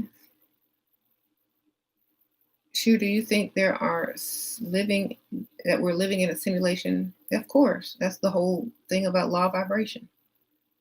Thank you, Trey. Sprinkle, sprinkle. Appreciate that. If you understood what I said, thoughts are created in darkness as waves. When they go into the light, they become particles. So that is a digital simulation, whether it's organic or not. But that's what it is. So, like, if you break it down scientifically, that's what it is. Like, if you look at something under a microscope, it's the same thing. If you look at this under a microscope, all you're gonna see is a billion particles, a trillion gazillion particles. It's not gonna be something solid. So that is a simulation. Mm-hmm. Depends on what perspective you're looking at it from. I feel like we're living in a sick prison made by gods who like 12-year-old control. No, that's just the limited one. That's just the one that thrives in fear. That is the prison that you feel like you're living in, the one that's created by fear. To us, on a higher level, that's the ghetto. That's just the ghetto of the Matrix, darling. So okay, because if you really think about it, that's the ghetto. Go to the ghetto right now. Go to the hood. You got gang members. You got human trafficking in the hood. You got pharmaceutical or drug dealers in the hood. It's just on a higher level. That's all. So, how do you get up out of that? How do you get past that and don't even have to think about it anymore? You control what you can control, and you use what's around you to push you to the next level, and then you rise above it, and you're gone. It's no longer a prison to you. You're out. So yes, you rise up, baby. You're right. You raise your frequency. You raise your thinking. You raise your perspective, and you no longer have to even think about them anymore. They're over there doing what they do. You over here doing what you do. Just like they exist, you exist. They have nothing to do with you anymore. You're gone. You're on a whole nother level. So they don't control you anymore. They only control those who they can control. And if you're no longer under their jurisdiction, power, whatever, you can't be controlled.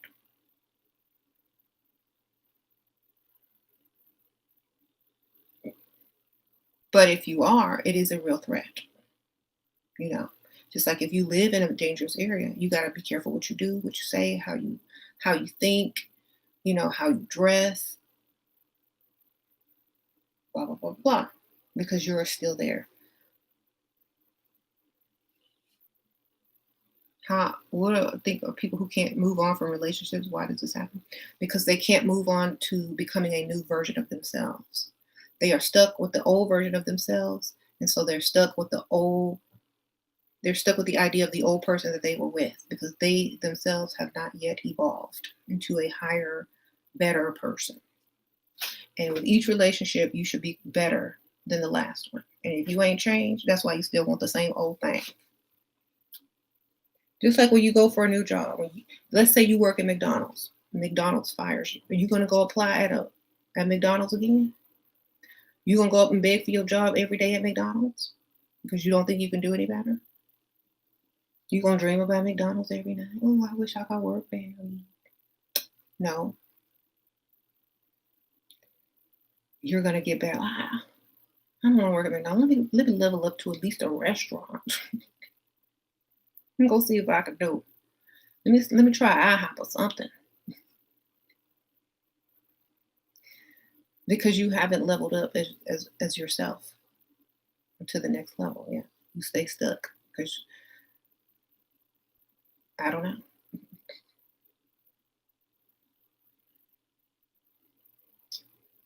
That's I mean, you want the same thing because you haven't changed. I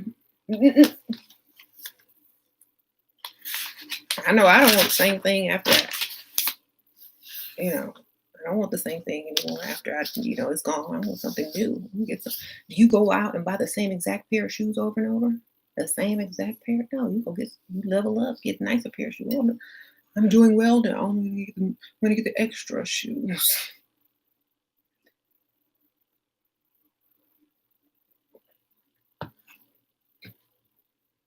Mm-hmm.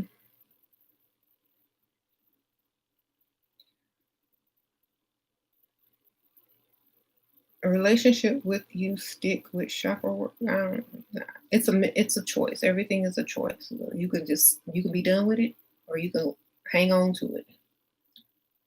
It's a choice. It's whether to be done with it or not. Hmm.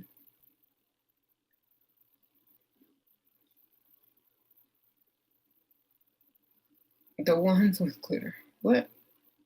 The shoes with glitter. Actually, I have a favorite shoe I buy over and over. Mm. I don't. I gotta get some different ones. What's a McDonald's? You spelled it right. You know what it is. So if we go to like 12D, is it all gonna repeat again? Probably not. But I don't think it ever repeats exactly the same. If it does, it's just a cycle, but different. Just like movies that you decode. Every movie has most of the same message, that you can decode, but it's done with different characters in different ways, but they put the same code in it. So it's just expressed in a different way.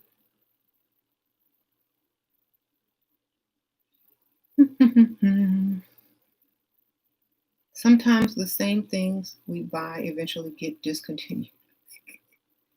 True. So another way to use magic around you when you're trying to move on from someone is to imagine something new.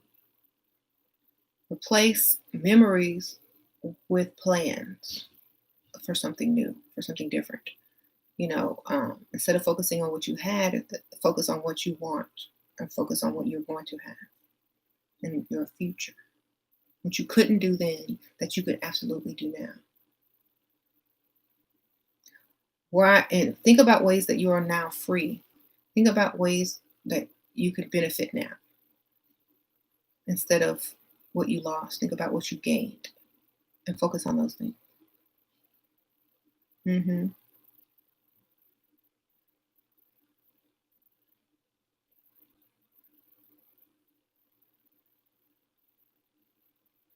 You free. I always tell people on my other channel, when I was younger and I used to go through a breakup, I would be out the same night because I'm free to do better. I'm free to do better. I don't sit there and sulk and cry. Oh, whoa, with me. Look, I'm free. On to the next, baby. Bigger and better. Come on. That's how you have to think. Just like when you're born, you came from another life before that. You don't focus on that old life or what you used to have.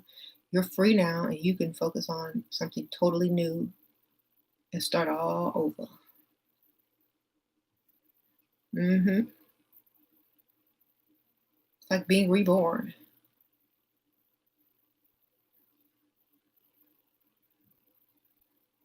When you know better, you do better. Exactly. So, using that energy around you to revitalize yourself, to have a glow about yourself, to have a freedom will attract better people, especially when you feel good about yourself instead of feeling like, oh, I'm a pathetic loser because um, I'm not with the person anymore that I used to be with, and I'm sad and I want them back and I can't stop thinking. You're lowering yourself because they're probably not thinking about you.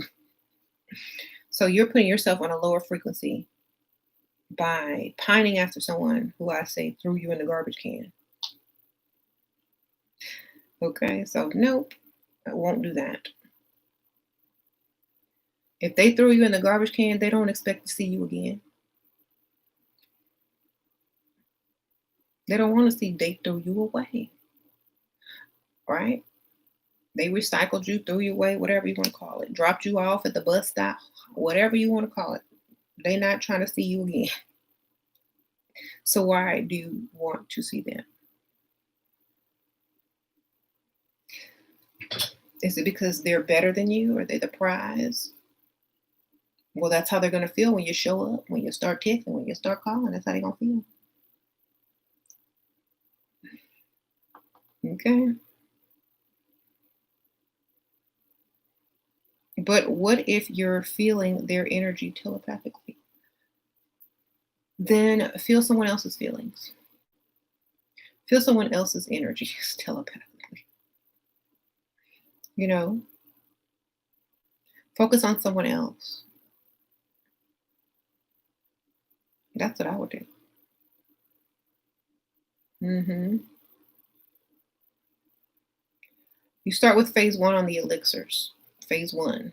Then go to phase two after you finish that bottle, and phase three, and so forth and so on. Like cutting the cord is just symbolic of cutting off a frequency. Get on a different frequency. Either get higher or get lower. But I choose to go higher. Thank you, love life. Sure, will you tell the ladies how to practice a dry fasting that will allow them to detach from emotion? I don't fast. I just don't care. Sprinkle, sprinkle. Thank you. But if you have problems, you can fast. It's just going to heighten your energy and your frequency above theirs. And that's exactly what I just said. Some people don't understand that what they eat lowers their frequency. So most people don't know that if you just stop eating trash, your frequency will go up anyway. So you don't have to starve and die or dry fast. You don't have to do none of that. You just stop eating certain things. And your frequency will rise above theirs and get cut off anyway. So yeah, it makes sense. If fasting is the fastest way to do it, then go ahead. That's why they call it fasting, because it's the fastest way. But if you already eat, if you change your diet, it's very similar and it's the same thing. So if he's a bad eater and you become a good eater, it's the same thing.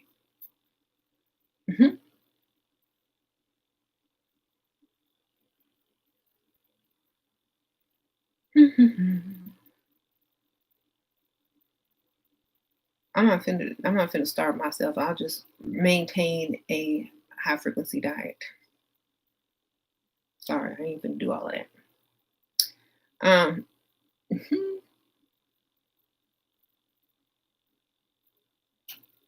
I just, they have, how the saying, if you stay ready, you ain't got to get ready. It's the same thing. You ain't got to fast if you are already on a high frequency.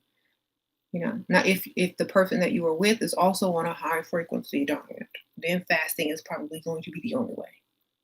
So let's say you have the healthiest people in the world, and they break up. Two raw vegans that be doing yoga all day, they break up, okay? 'Cause one is gonna have to starve if they want to disconnect. There you go.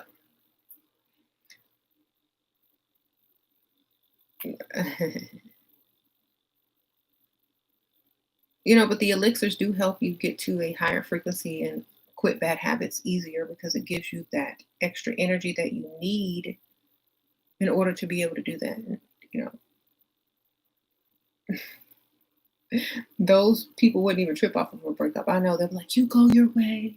We've grown apart. We have different paths in life now. I wish you owned the best namaste or whatever. They wouldn't even have to do that because they wouldn't care enough. They'd be like, we're all one anyway. We'll see you on the other side.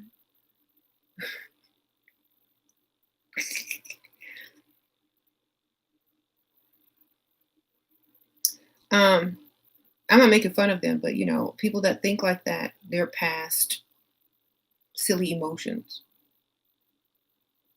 silly, you know, stuff like that. Um, Even on a conscious level, if we're all one anyway, you never really break up with anybody. You just go hook up with another particle. You just go, vibrate with another electron or proton or whatever. Okay. You broke loose from that proton, you on to the next proton. But you still, you know, you might be with a neutron one day and thought it was a proton. You ain't a real proton. I'm out. Scientific terms to describe modern relationships. You was just faking.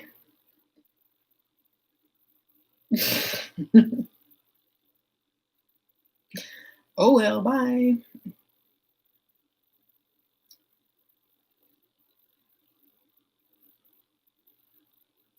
Mhm. What is the best elixir for attracting money and love? The best elixir for attracting money and love is the elixir of understanding that you are the attraction. You are the ones that attract. It's not an elixir. Elixir only works with your body if you are trying to do the right thing in your frequency, if you're trying to improve yourself. Self improvement attracts money and love, baby. Okay? Self discipline attracts money and love. Self love attracts money and love. So the phase one elixir is going to get you to realize this first and foremost, to drop them bad habits so that you can attract those things by becoming a better version of yourself. Okay? This is what people need to learn, because this is a lot of the reason why I had to stop doing certain things in order to teach people. Like, I had to stop giving people readings and doing spell work for people because people don't understand that it is them that creates their life, not anybody else. So self-discipline and raising your frequency will definitely bring you more of what you seek, because that's what you'll be. You'll be more valuable, so you're going to attract more valuable things. You'll love yourself more, so you will attract more love. See? But if you are not valuable and you do not love yourself, how can you attract it to you? You can't. So, mhm.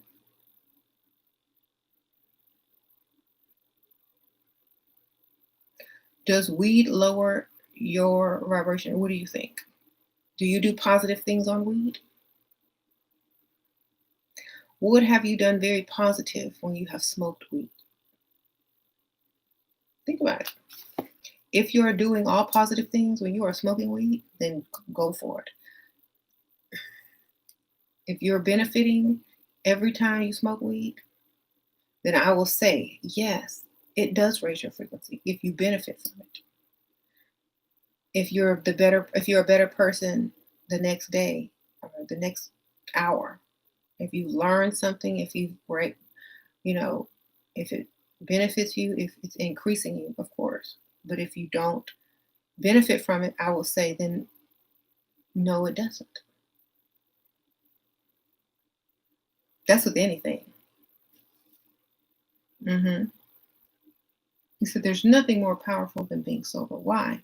Why is there nothing more powerful than being sober? That's I agree with that because you're in total control. Right. And you can't blame it on anything. Like if you can blame something on your state of mind and choose not to take full responsibility for it, then you are not in control. So I say, if you are not taking 100%, you know, responsibility for your state of mind and all the actions that occur while you are under the influence of whatever you're under the influence of, then it is controlling you and you are not controlling it. Hmm. Yeah, CBD oil is cool because you can control that. Um,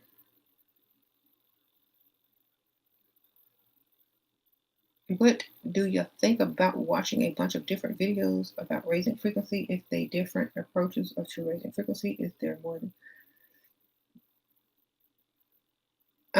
I think starting with yourself and anything that makes you happy raises your frequency. Anything that gives you peace raises your frequency.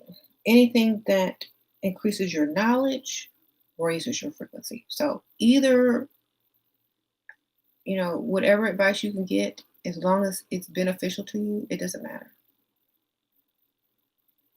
You know,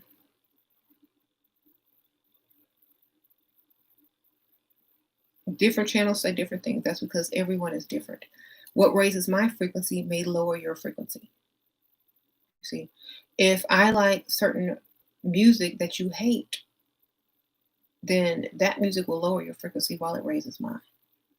So it's all about you. There is no one thing that raises frequency for everybody. Everybody is a different tune. So just like a piano, if you have a piano and it's out of tune, and you have another piano that's out of tune or a little bit off key, you're not going to be able to tune those pianos the exact same way because they are all different. So you need to figure out what is best for you. What makes you happy? What makes you vibrate on a higher frequency? What makes you feel invincible? What makes you vibrate high and you can feel it in your body, like tingling? What makes you do that? Learning new things? Then study. Certain music give you chills? Listen to it. Figure it out. You know, um, are you generally happy? Happiness and sadness are the opposite of each other. They are not constant states. They are only elevated, they're only emotions. So bliss, joy, and peace are what you're after, not happiness. So bliss, joy, and peace are what you're after. You are not after happiness. If you're after happiness, then it's like being after sadness. Mhm. You can't stay in a constant state of happiness. You'll go crazy. But you need to be at peace and you need to be joyful of all the things that you do have and the state that you are in.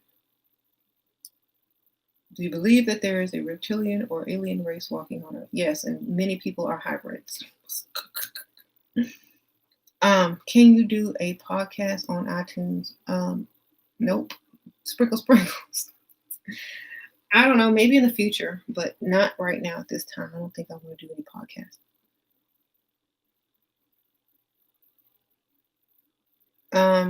This is like a podcast, right?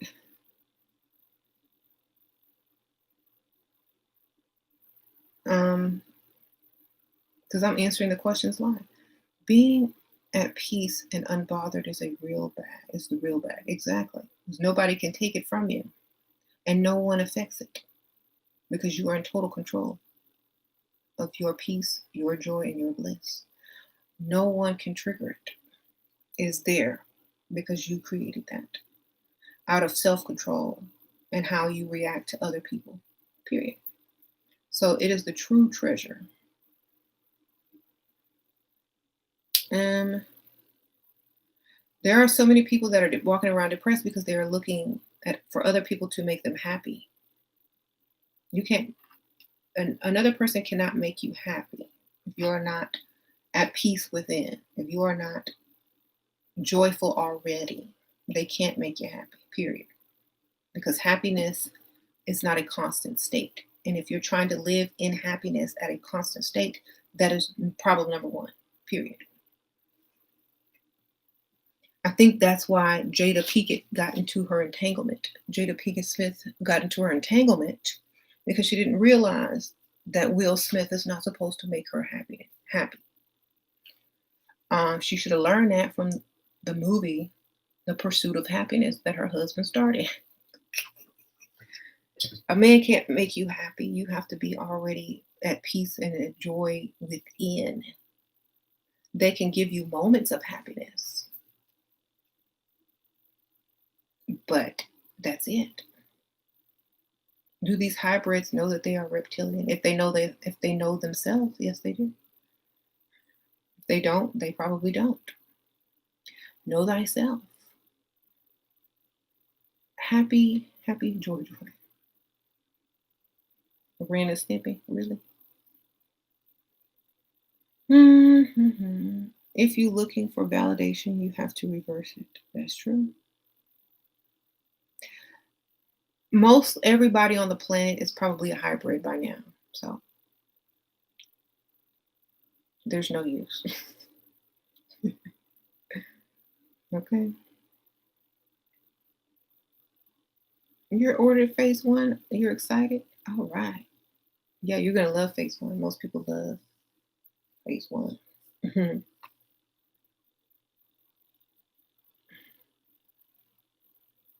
How do I feel about psychosis? I don't even know. I don't know how I feel about that. Um, I feel like self mastery is the key to anything. Work on self. That's all I can tell you. Do you deal with shadow banning at all? I don't check for shadow banning. I don't care about shadow banning. You know what I mean? I just say what I'm gonna say, and whoever is meant to hear it or see it, then let it be. You know.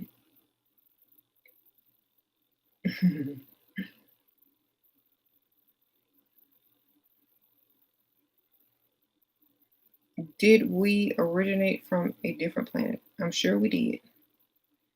How did you have more? How do you have more intuition? Trust yourself more and use it. And don't be afraid to be wrong. Um, that's number one because eventually you'll start to see it grow and emerge.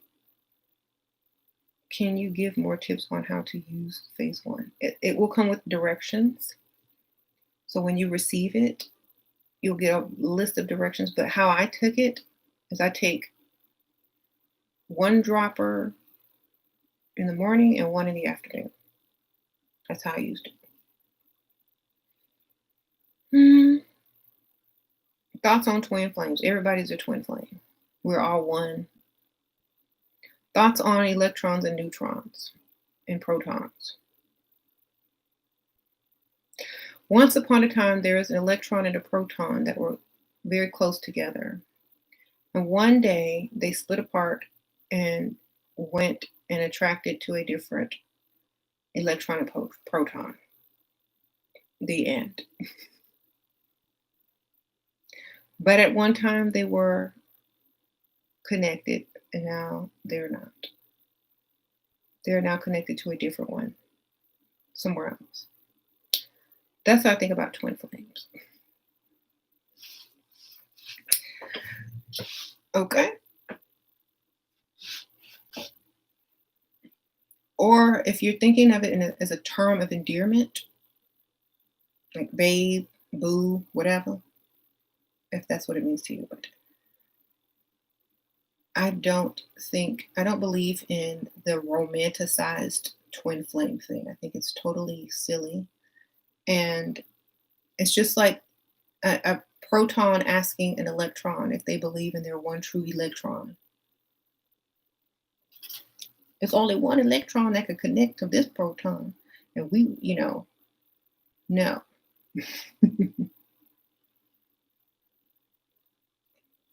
So, I don't think so.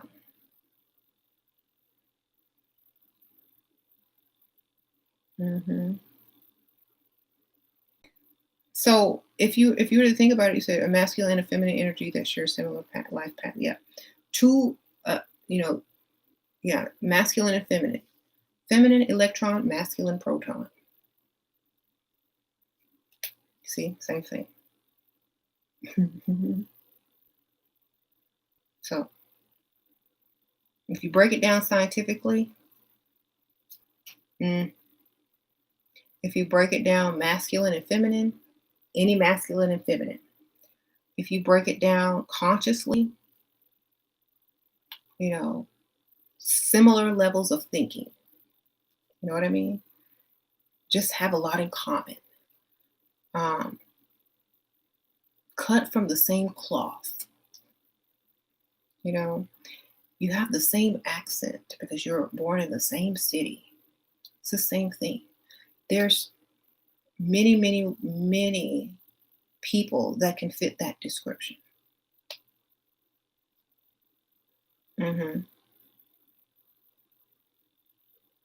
Right. We're not going to we're not going to be distracted by thinking there's only one twin flame. We're not going to do that. Okay. Because that doesn't make sense. We're not going to do that. That's just wishful thinking. In fact, it's limiting your ability to find, something with someone else. It's keeping you trapped, possibly with a toxic person. My twin flame is anybody who will benefit me the way that I want to be benefited. How about that? You're going to be my twin flame. Okay? Anybody that's going to benefit me the way I choose to be, that's my twin flame right there. I claim it. They're not going to limit me. They're only going to increase me because I don't believe in that twin flame thing.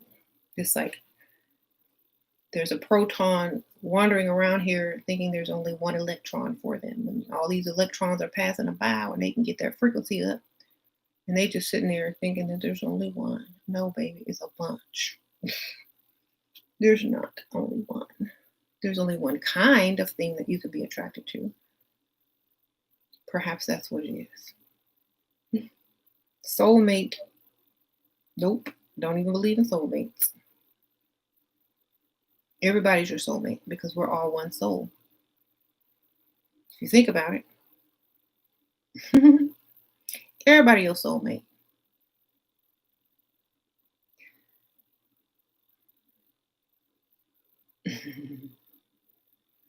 Right. If we all come from one point and one source, then we're all each other's soulmates. So there you go. I don't dream. If you're dreaming of someone frequently, decode their name. How to tell the difference between a dream and an out-of-body experience. A dream will be more surreal and you'll have to decode it. An out-of-body experience will be literal. with no surrealism. Okay. The one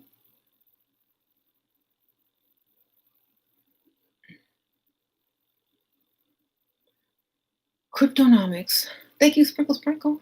I'm Decode Shearer's name already. Oh, you're gonna decode my name tonight? Decode it then, okay?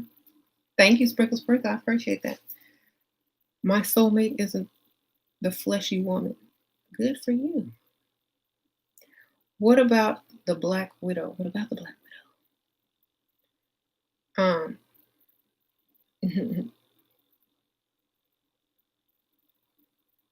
If anybody is claiming to be your twin flame, ask her for some money.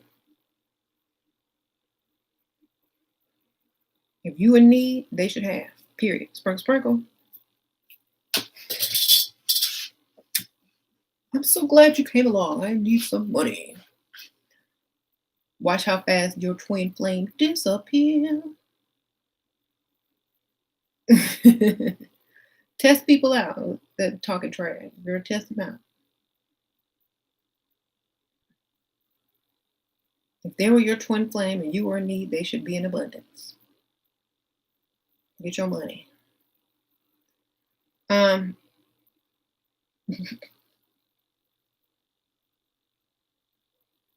how much money should they give? However much you need, baby. Um,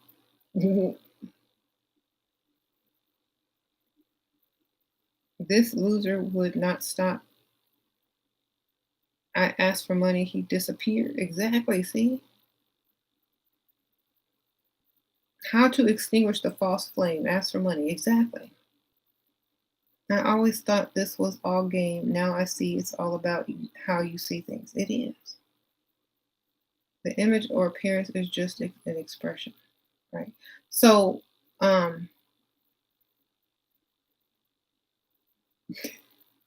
you know those scammers that come in your inbox or whatever, and they try to say, "Oh, I could do a spell for you that can do this, this, and that."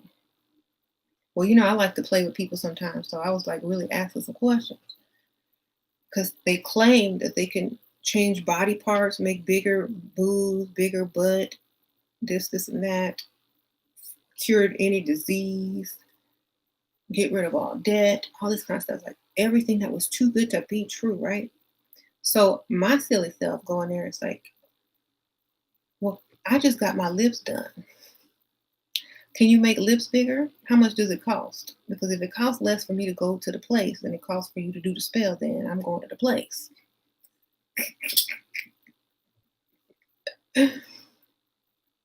um, I just be playing with people though, because they don't know who I am, obviously. So I just play along and I ask silly questions.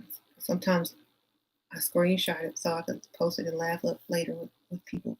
But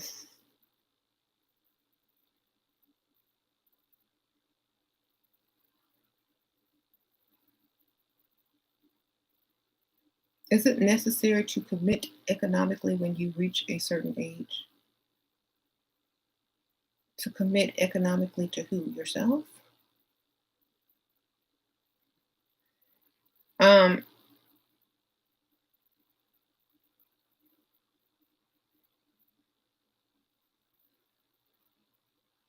yeah. Remember when she got the text to vote and she said she only voted for Michael Jackson? Yep. That person said, "Thank you, have a nice day."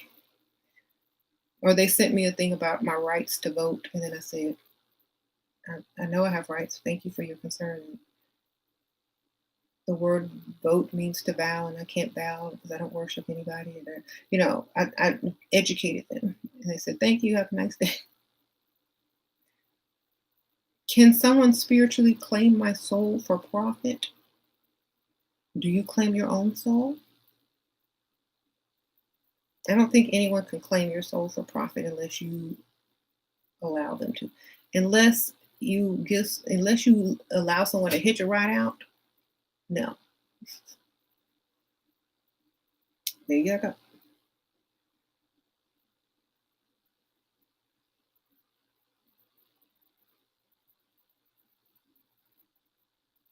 Would you ever model for big fashion brands? Um, they can mail me their stuff and I'll feature it on my video, but that's about it. They gotta pay though. Did you see that video of the lady on the plane schooling the folks? I saw that. Yes, I did. She was telling the truth. I have it on my Instagram stories. Um, there was a lady on a plane and she was trying to get to the restroom, and this flight attendant was trying to push past her in a rude way. And she told the flight attendant, "Excuse me, you don't push me. You don't run nobody. You need to wait." And then this Karen in the seat that that was sitting right there that witnessed the whole thing was trying to tell this lady that you don't listen or listen. You need to listen to what she's trying to tell you. And then the black lady was like, "You don't tell me what to do. You don't run nothing. You're not my boss. You just have white privilege, A, B, C, and D." So basically, she gave all the breakdown of everything that I, been talking about in my videos forever, and just gave her a good old lesson. I don't know. I mean, y'all need to go find it on Instagram or wherever it's floating around. Mm-hmm. He said nobody's ever going to be named Karen again. Probably not. Why were they laughing at her? Because they weren't uneducated, obviously. They didn't know what she was talking about. But I guarantee you, some people were over there researching it.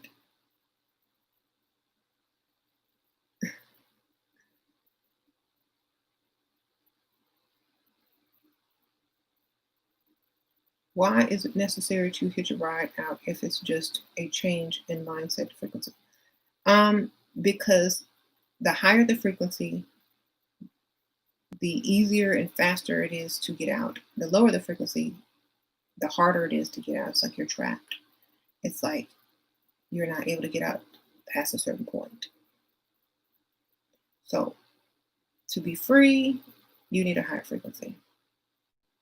So a lot of people make deals. They call deals with the devil, stealing your soul, to hitch a ride out. That's why you always see in videos if somebody's standing outside of a car, somebody in the front seat of the car. It's about hitching a ride. So to hitch a ride out in the soul spirit aspect is like getting a free ride into the cosmos on someone else's frequency. And so in exchange, a lot of like famous people on earth, especially the ones that are black, they get a record deal, they get famous, they get to be this star, they get to be held up as like an icon or god. And then when it's their time to die, or when they die, or whoever it's time to die, they get to hitch a ride out on that energy, on that soul, with that soul. Um, some people don't sell tickets, as Kendrick Lamar would say, like on his song DNA, he says, I'm not a ticket on a plate. That is another code for hitching a ride out when someone buys a ticket, like Charlie and the Chocolate Factory, the golden tickets, the elevator, So if you're, there's lots of code for that. It's everywhere, but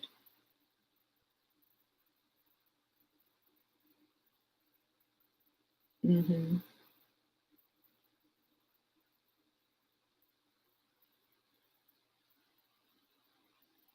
Was the whole Jada thing to get the masses familiar with the term entanglement? I'm sure it was. A lot of celebrities create fake drama to put certain things out there in order for people to kind of decode. So a lot of the fake drama that you guys see is not even real.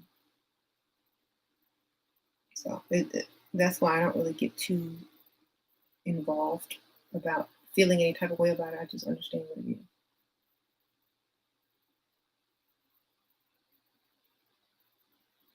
You just got an ad from Facebook when you clicked on this video? Cool.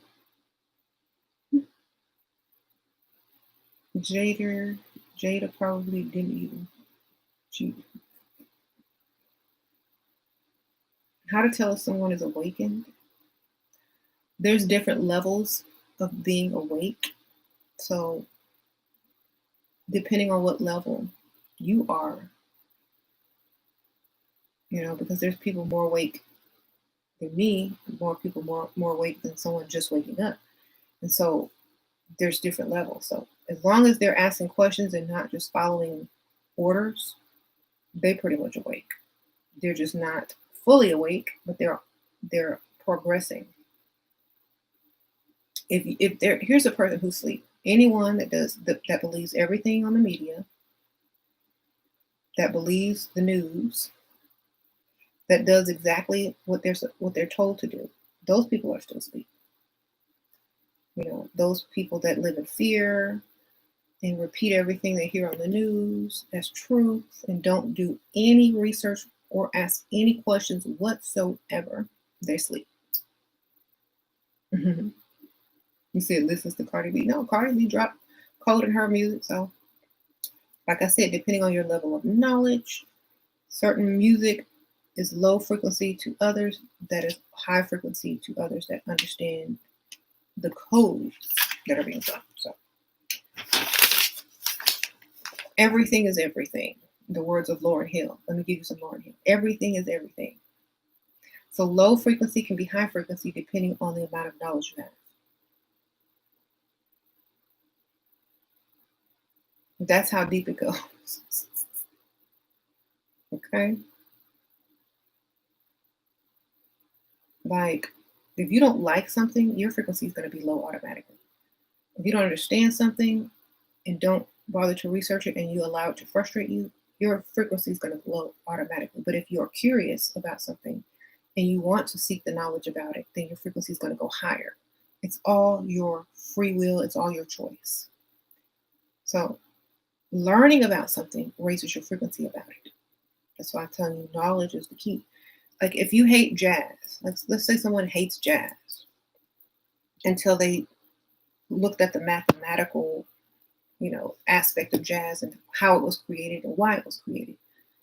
Now they have a new appreciation for jazz, and now their frequency raises when they hear jazz, because not only do they just hear music, they understand what's behind it, the symbolism behind it, all of this. So it gets you on a higher level because you've educated yourself about it. Before it was just noise, but now it's a whole vibration. You said you so tired of WAP. Well, it did its job, obviously. People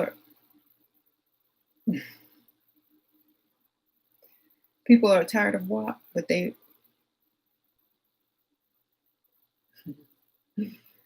that's funny.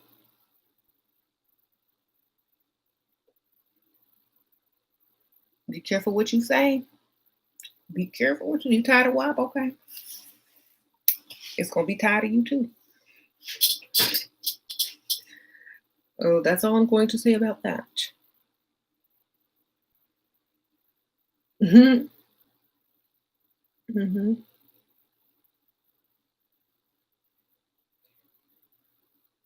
How is the deal held up? What if someone changes their mind? And they better hurry up and do a Michael Jackson. You can't get your ride out if I ain't got none.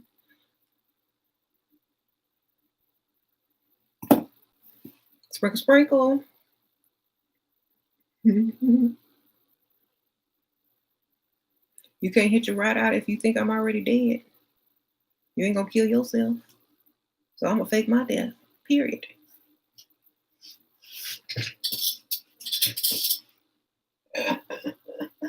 Girl, the trickster.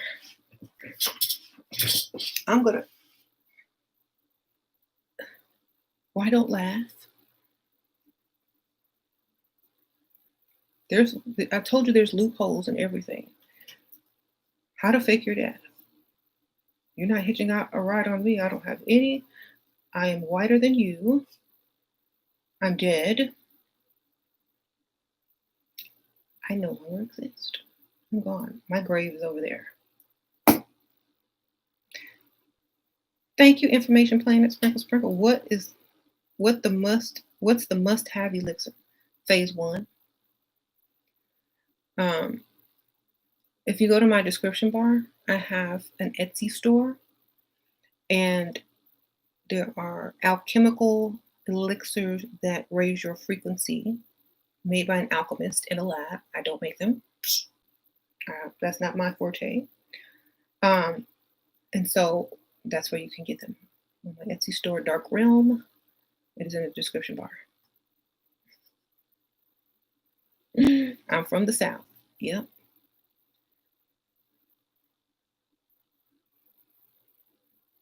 Why do so many spiritual folk fear mongering and saying such stock up? Because they don't understand the code. They don't know how to decode. Stock up on what? Didn't they say stock up in the 50s? Didn't they say stock up in the... Wasn't everybody building underground bunkers? It was all code. Y'all, stock up on what? What do you need to stock up for? Decode it. There's always been a risk of a blackout. Forever. Follow the money, follow the energy. I always tell people, when you start fear mongering, follow the money, follow the energy.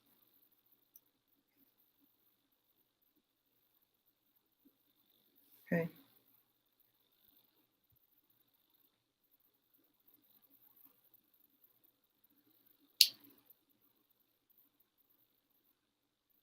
Have I ever connected or spoke with Michael Jackson? Not yet.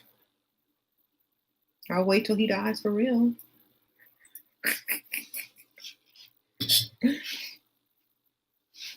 I've spoken with one of his relatives, like in real life, but not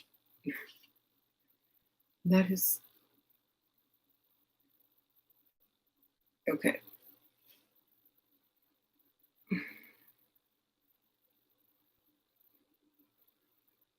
This chair is actually comfortable. I think it's stuck on that curtain behind me. I don't want the curtain to get stuck in it. There's wheels.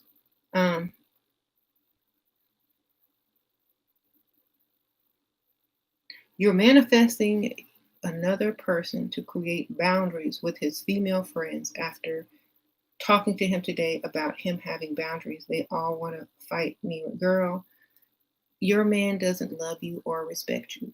Point blank, period. You should put boundaries and standards upon yourself. Honestly. Because if you have to do all of that, it's not worth it. You're working for him. He's the prize. If you want to be respected as a woman and loved like you want to be loved, you don't put up with any of that. Be gone. Poof. Respect yourself as the highest in the room. I'm the highest in the room. Travis Scott. Bounce, baby. Thank you, Christel.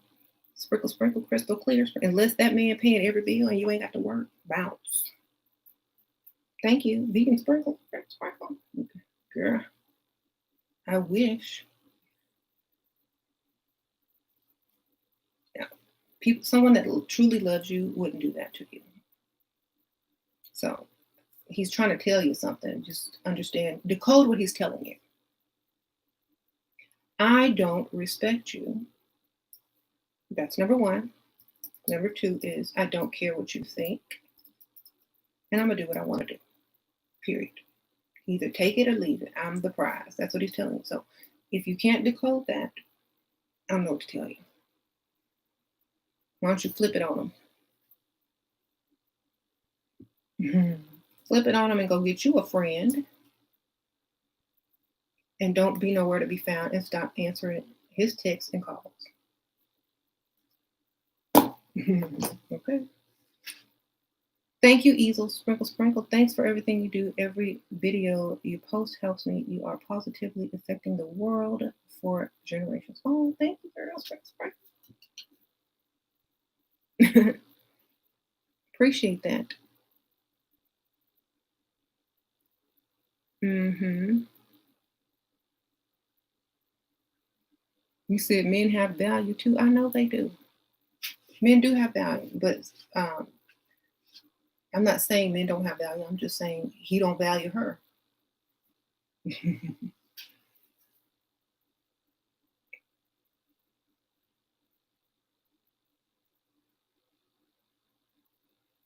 Sure, do you think COVID will ever go away? I do think that people will evolve, and those that don't, will eventually not be here anymore. I think COVID is a way of evolving people or purging people that can't make it to the next level of frequency that the earth is being put under, basically 5G, going to 6G, going to 7G. If you're unable to withstand a frequency change or shift or biological shift, then you won't be, making it to the next level.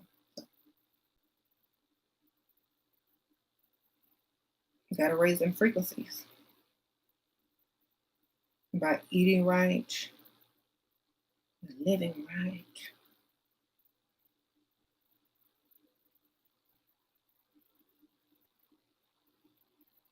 Why he put out McDonald's meal? I saw that doll commercial. The golden arches, the double arches. Y'all got to learn how to get cold.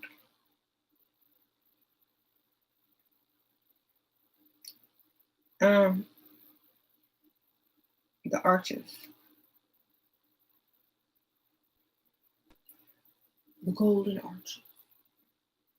Two becoming one. Remember, the original McDonald's only had one arch. You get one arc, and then you have another arc, which makes an N, which is the number 13, which you put it together is 4, and that's the difference between the frequency of certain people. Very scientific stuff. I know y'all don't get that from no McDonald's, but I do because I decode for so many years and forever. So you have one arc, which is one world, and you have two arcs, which is two worlds, right? Or two people, or two type of people. You put the golden arches together, and they cross right here. The crossing. The difference between them is 4 degrees, or 4 kilohertz, or something like that. Hey, so cute. Thank you. Information plan. Thoughts on conversational hypnosis and NLP. I don't know. I don't really think about hypnosis. If it helps you, then go for it. Let's Sasha back there.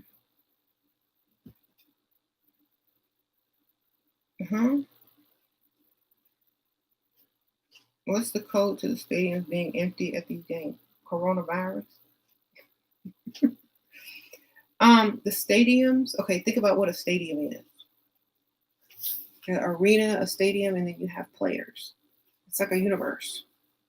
The players are the planets or the gods, right? Football is a trick. It's a game of allowing someone to hit you right out. That's why you have different frequencies surrounding racism in football than you do in the NFL. Because think about it. You got a pigskin ball and you got to catch it and run to the opposite side of the field and do a touchdown. That's hitching a ride, period. And you got people chasing you and trying to stop you, just like gang. You got offense coming at you. There's 2 different types of teams. And if you decode their names or their mascots, it's always lots of code there. So football is just hitching a ride with a black person. That's all that is. Basketball is a game of the sun. the Haru and Ra. There's a battle for the ball, which is the sun. And it's that court and that court, the two worlds. That's why they have Black Lives Matter on the floor, because we control that. We control that sun, we control that energy, we control that frequency. So that's why you have a different attitude with football versus basketball. One is racist and one is not, to a degree.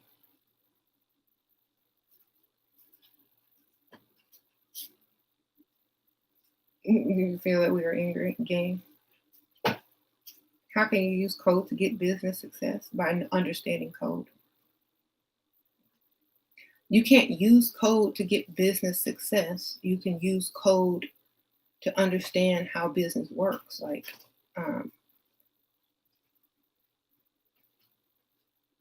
nothing is fair. Understand that, number one.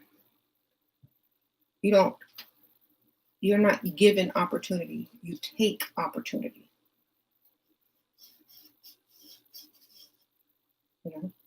So it's not about code, but it's about understanding how things work.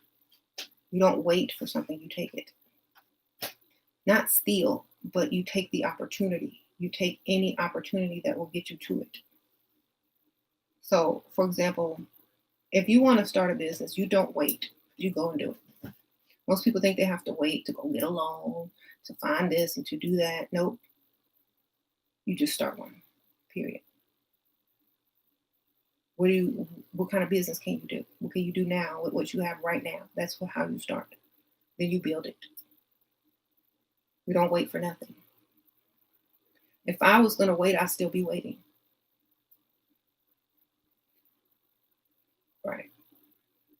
So you don't need anything. You just need to do it. You just need to decide that that's what you're going to do.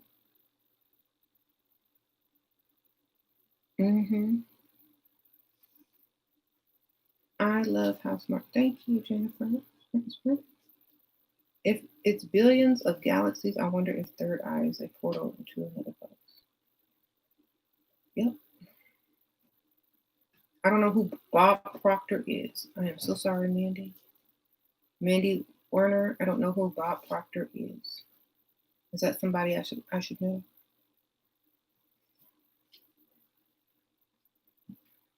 Make a social media page for your business to get things started. Exactly. See, that's how easy it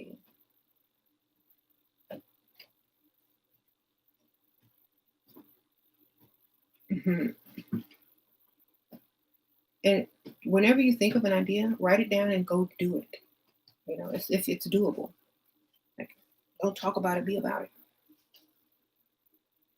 There's a quote, how when you move in the universe conspires in your favor. That's true.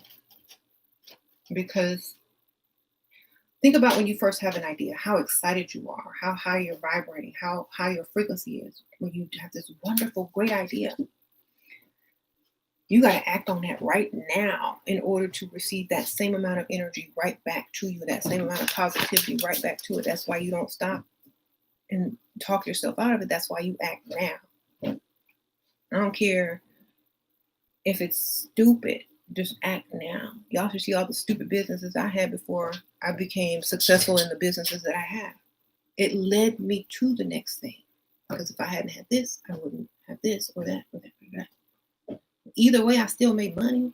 It might not have been the type of money I wanted to make, but I still made money. And it led to the next thing. So don't be afraid. Just keep going. Fear of failure is not good. You should never fear to fail, because you should already know that it's not even failing, it's experience. That's like you're young and you go to apply for a job at McDonald's. To some people, that's failure. Oh, you work at McDonald's, you done failed in life. But to someone, that's an accomplishment. Oh, I've got a job. It's my first job.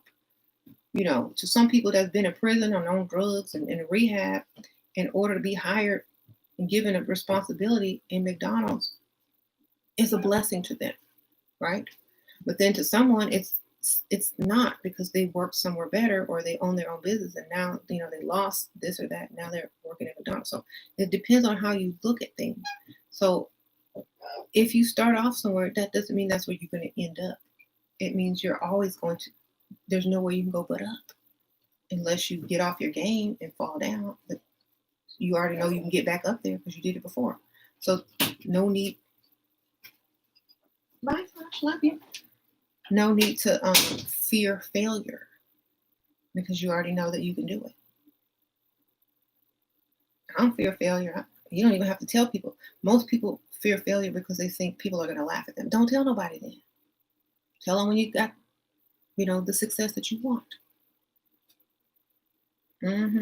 Most people open their mouth and talk too much. That's the problem. You tell everybody what your plans are, what you plan to do. You can hyped it up so much, you're afraid to fail in front of all those people now. Don't tell nobody. Just go do it. Then they ask you what you're doing. Oh, I'm working on something. I'm working on something. I'm doing this. I'm doing that. I'm making some plans. Just same old, same old. That's how you work.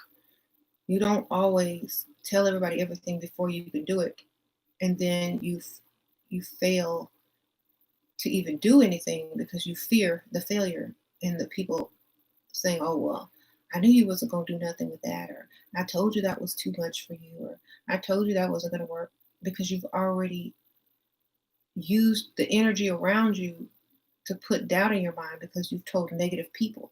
And when you tell negative people, and when you tell people that aren't on your, aren't rooting for you, then they've already put it in the universe and in your mind that you ain't gonna do nothing.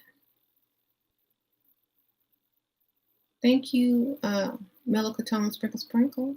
So yeah, work your magic, fail a few times, get back up, dust yourself off, and keep going until you succeed.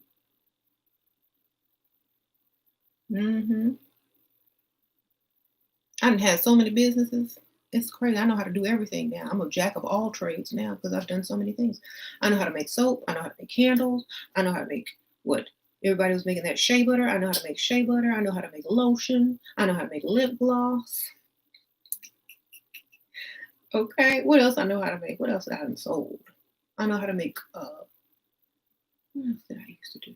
I used to make bookmarks, some crazy stuff. Jewelry. I know how to make pendulums. I can craft pretty much anything. I know how to cook. I can do it all. Why? Because I've done it all. And I might not have become a super success at any of those things. But if I put them all together right now, I could. If I fell backwards, I won't fall far because there's one layer under me to land on to push myself right back up, because I did not fear failure.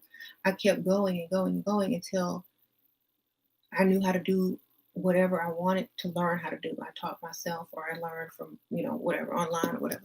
But I never stopped. And that's what people need to realize. They're too afraid. But once you attempt so many things, and you use everything you have around you, you use the internet, you use the knowledge that's free online, you use people who have been through something before to give you advice so you don't fail where they fail. You got to use all of the stuff around you, people, energy, knowledge, all this stuff, and you will figure it out eventually. And then that's when nothing will be able to stop you, because you've already done everything and you know the answers to many things because you've done many things. So people that won't even get up to start something, they're not putting action where action needs to be physically in the light in order to manifest your ideas and thoughts in the darkness. So you got to get up and do it. You got to have that spark. You got to spark it. I started young. I was always an entrepreneur. Before I had a job, I made a job.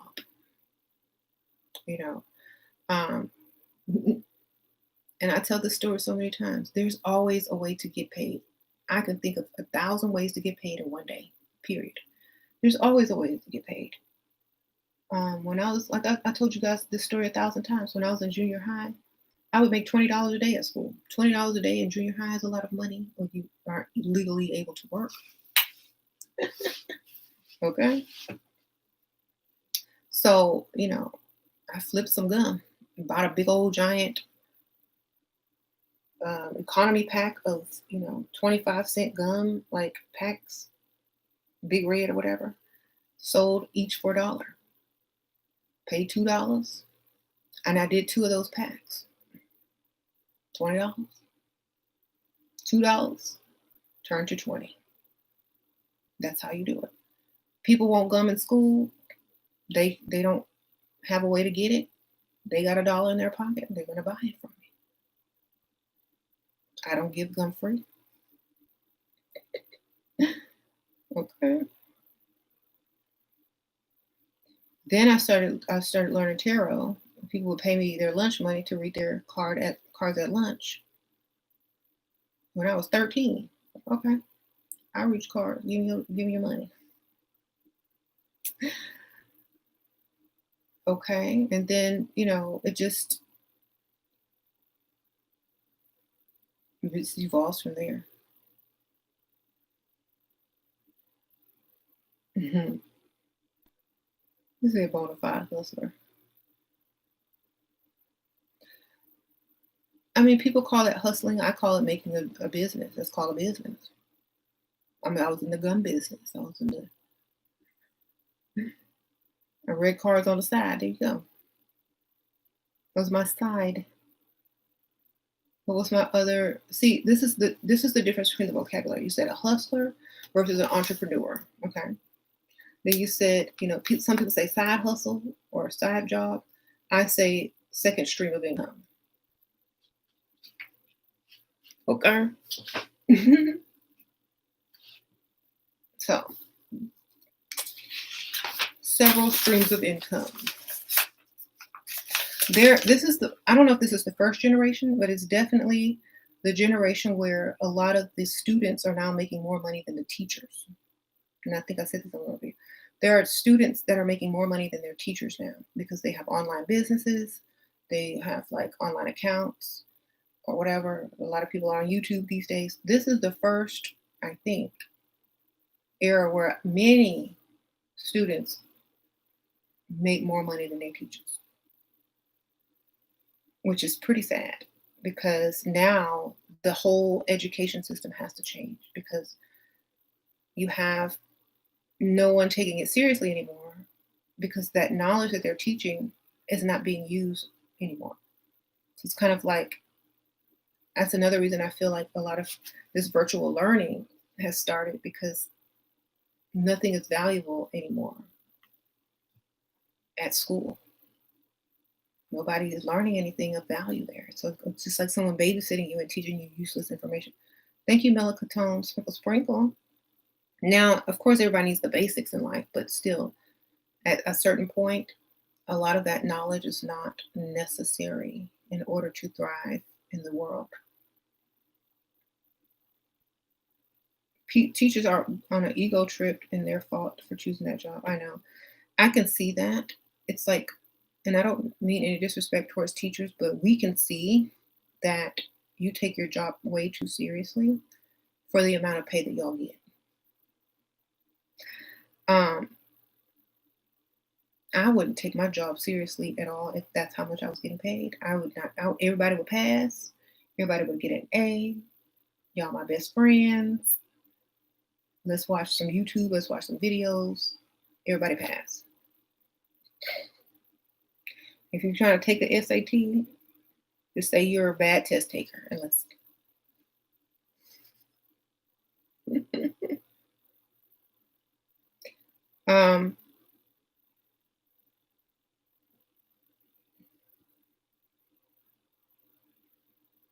You would be teaching code. Yeah, I'll teach them something they can use. And like Layla's in this class called like career something where you learn about the different careers, how long you have to go to school, what they do, and how much money they make. It was so sad for her because every career that she was, studying, they didn't make no money, but they went to school forever.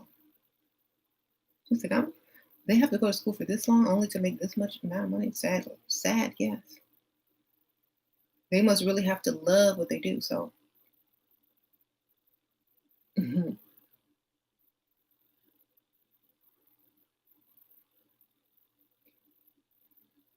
People in college are, I think we're getting to that era where a lot of that stuff is not going to be necessary anymore unless you have, trying to become a surgeon or whatever, yeah, or like building bridges and stuff like that, or something that requires extensive education on that level, but not for the main, population. You said the teachers got on your last nerves with their attitudes. I have to purposely try to be nice to teachers because I will snap and go off and tell them.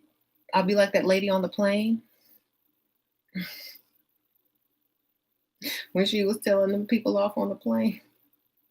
So I have to purposely, consciously be extra nice to teachers when I speak to them on the phone because I will like start to tell them that what they're teaching is not necessary and half of it's lies and that students will never use it. I don't want to do that because that is a person. They do have feelings and that is their job and they put up with a lot of crap. So I withhold myself from going off, but it's not their fault.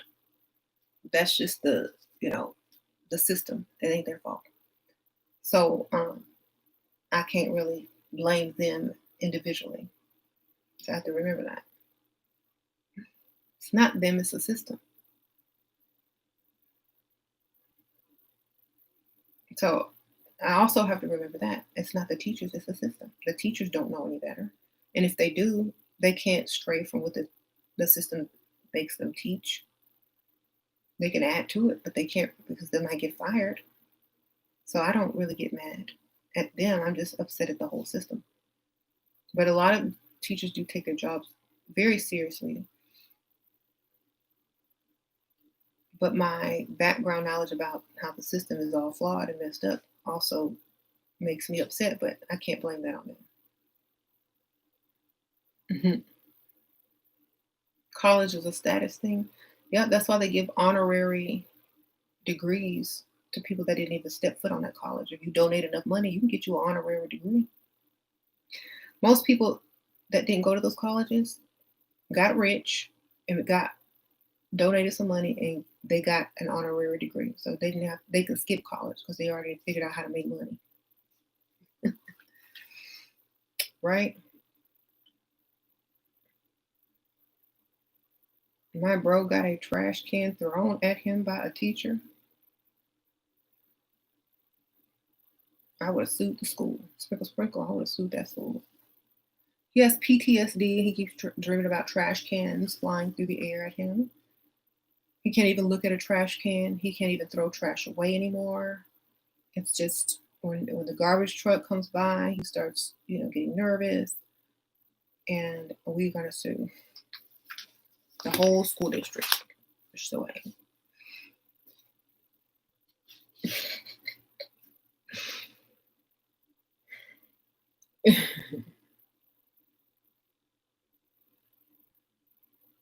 I would have sued. And I always tell Sasha if somebody do anything to you, fall and shake and act injured, we finna sue.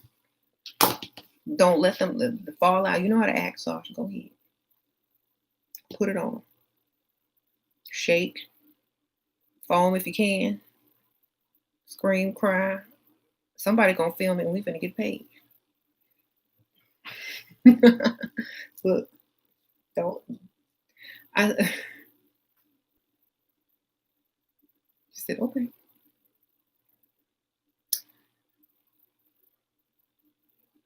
School ruined your little sister's life because she thinks differently than most other kids. I'll never forgive them for it. She's so smart and now she thinks she's dumb.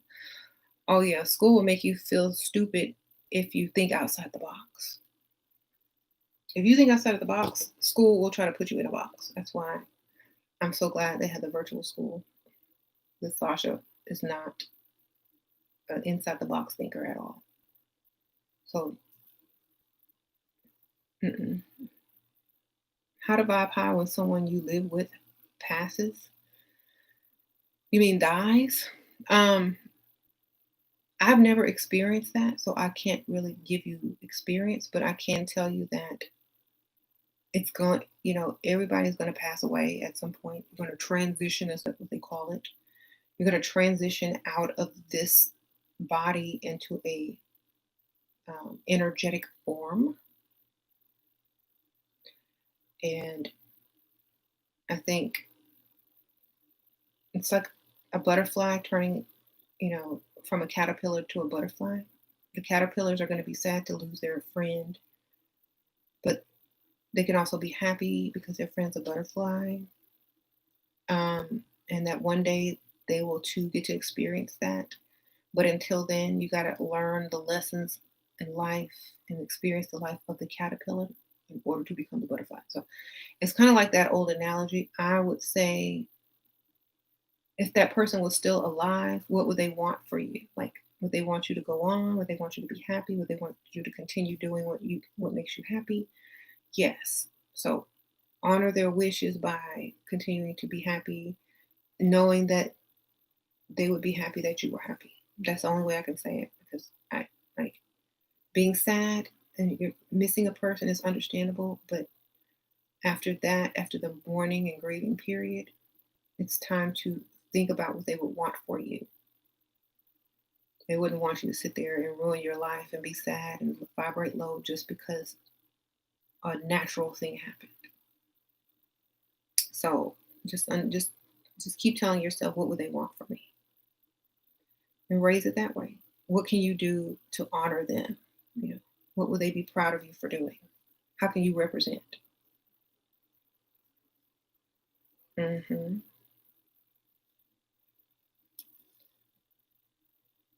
How can you represent this person to the fullest degree? Well, are they proud of you in the spiritual world? Are they bragging on you, or are they ashamed of you? Live like that. hmm People that go to school for certification find work at times make more money than people at college for 4 years. That's true. Important to remember the ancestors, right? Um,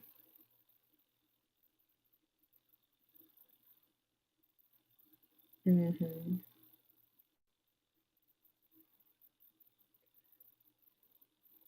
Yeah, there probably feels like there's going to be a void there where that person used to be, but that was only their physical space.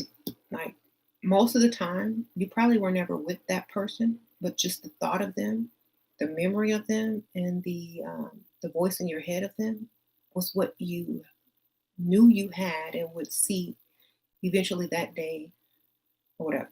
You wouldn't spend all day with that person attached to them, touching them, but it's this the idea, the memory, and what they represented to you is what you held on to. You just because you can't physically touch it anymore doesn't mean that it's disappeared. You know how sometimes when people die, you forget they're dead sometimes because it's like, oh, I forgot they died because it's still there. The energy, the memory, the their lessons that they taught you are still there and they're never going to leave. So just because you're not physically touching them or in their presence doesn't take away from anything that they were, right?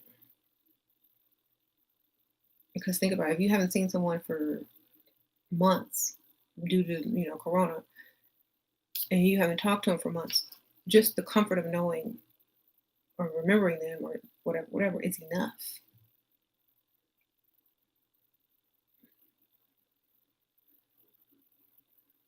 And people can't live in a physical body for like forever right now anyway.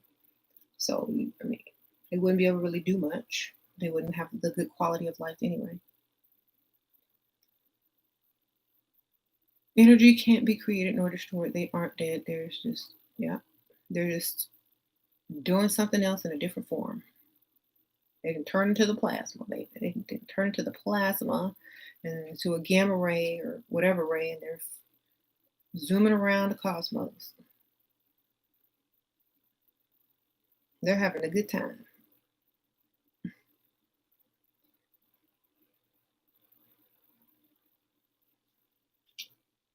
Imagine leaving the slow body and becoming something way faster.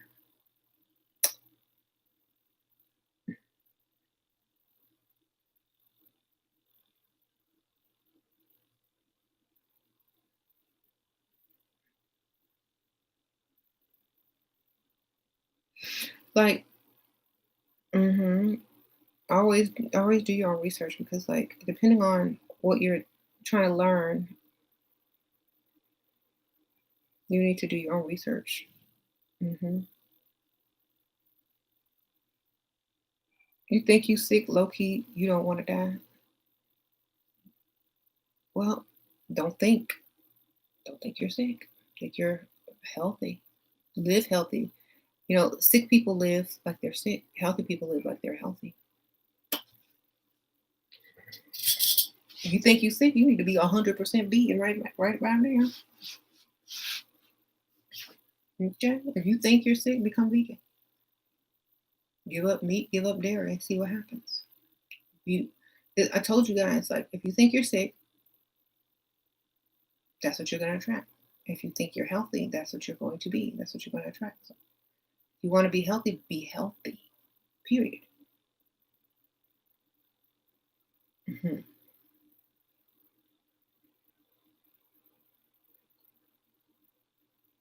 And when I say be healthy, I mean change bad habits into healthy habits. Isn't that what they do once you are diagnosed? Think about it. Isn't that what they do at the doctor's office? Once you're diagnosed with the illness, what do? They try to make you do what? Get what? Healthy. Do it now, live healthy, and you won't be diagnosed. I'm healthy. Therefore, what? You won't get diagnosed because you're already doing what you're supposed to be doing.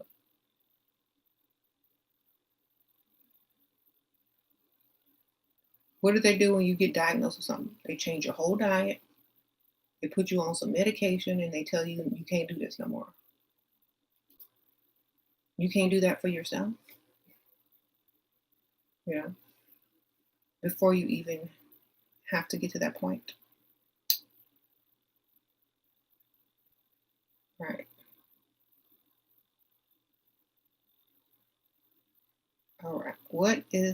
Was there so much widespread negativity concerning symbolism, aka anything, because people don't research? If people took the time to look up the symbolic meaning of certain things and really study it and understand it on a deeper level, they wouldn't live in so much fear. Some people are supposed to live on a lower frequency because they're too lazy to do the work. And if you're too lazy to do the work, especially if it's something that is going to raise your frequency, then you're not supposed to have a higher frequency. You're still supposed to be on that low level until you decide it's time to rise up. You know what I'm saying? So it's okay for those people to think negative. They're not there yet. They're still on a lower level. Let them stay there until they themselves are ready to move up on their own by asking the right questions and looking for the answers. Okay. How do I feel about BBLS? I don't even know what that is. What? That's good. You got. What are you talking about? You are your own best doctor. That's right. That's very true. Eating. You've been eating better. You used to eat fast food every day. Well, gotta eat better now.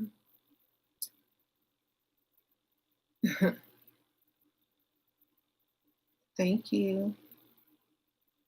How to visualize yourself in certain situations when I live a different reality. Picture yourself in a different reality. It's okay. I can picture myself in a whole different reality and not have any issues with it. Why can't, like, you just have to not feel silly for doing it. Just do it for fun.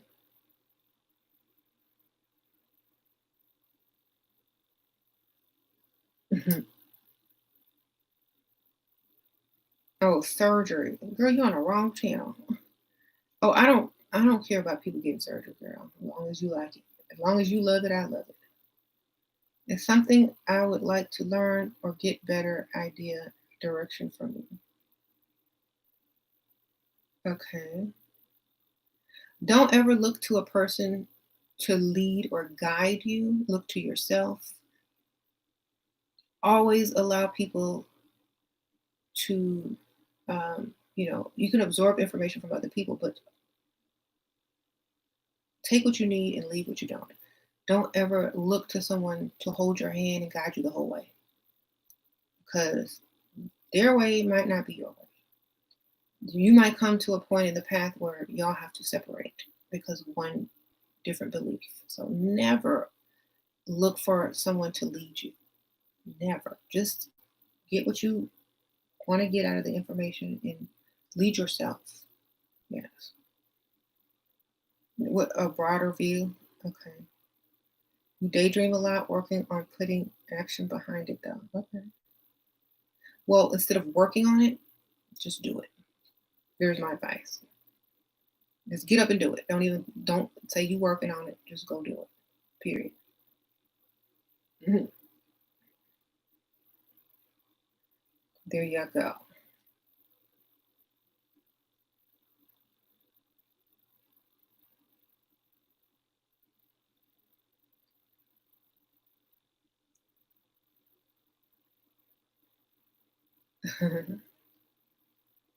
You okay? What was the thing you need a broader view for? How important to you? How important do you think the family relations to keep them up?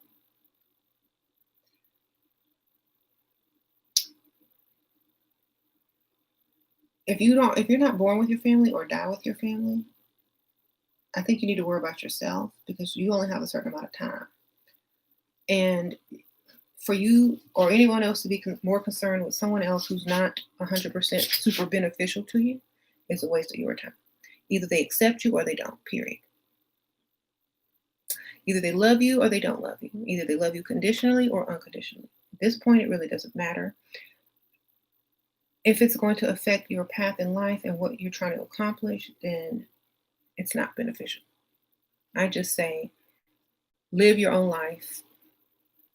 If they don't like it, they'll find a way to accept it because they're not living your life for you. Um, if you like having an opinion from every family member and an approval from every family member, you might as well, you know, be judged on a daily basis of your life. So I don't care what other people think. I don't care if they're my family or not. If it's in my mind and I want to do it, that's something that I need to explore and do. Um, I'm my own person, I'm my own brain. Yes, if it's my children, I will deeply consider how it will affect them before I make the final decision, and I will base it on the greater good. But I'm not getting ready to live uh, somebody else's dream and not my own. There.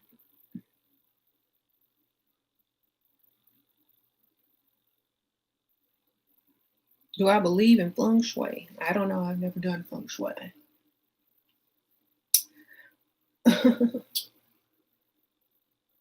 I'm in the beginning stages of a specific journey and just want to have someone to direct with a few things. Sometimes just helps, like-minded person that is. Okay. You turned out and back and was surprised to see you're still, yep, I'm still live. I'm probably going to get off in a few minutes. Thank you. You like the spell video? Appreciate it. You spend more time with you on YouTube than your family? Well, are they as interesting as me? Cashier, what is humor? Does animal experience it too? Why does it exist? I think my cat be laughing at me half the time. Yes, I do. I think cats probably experience humor.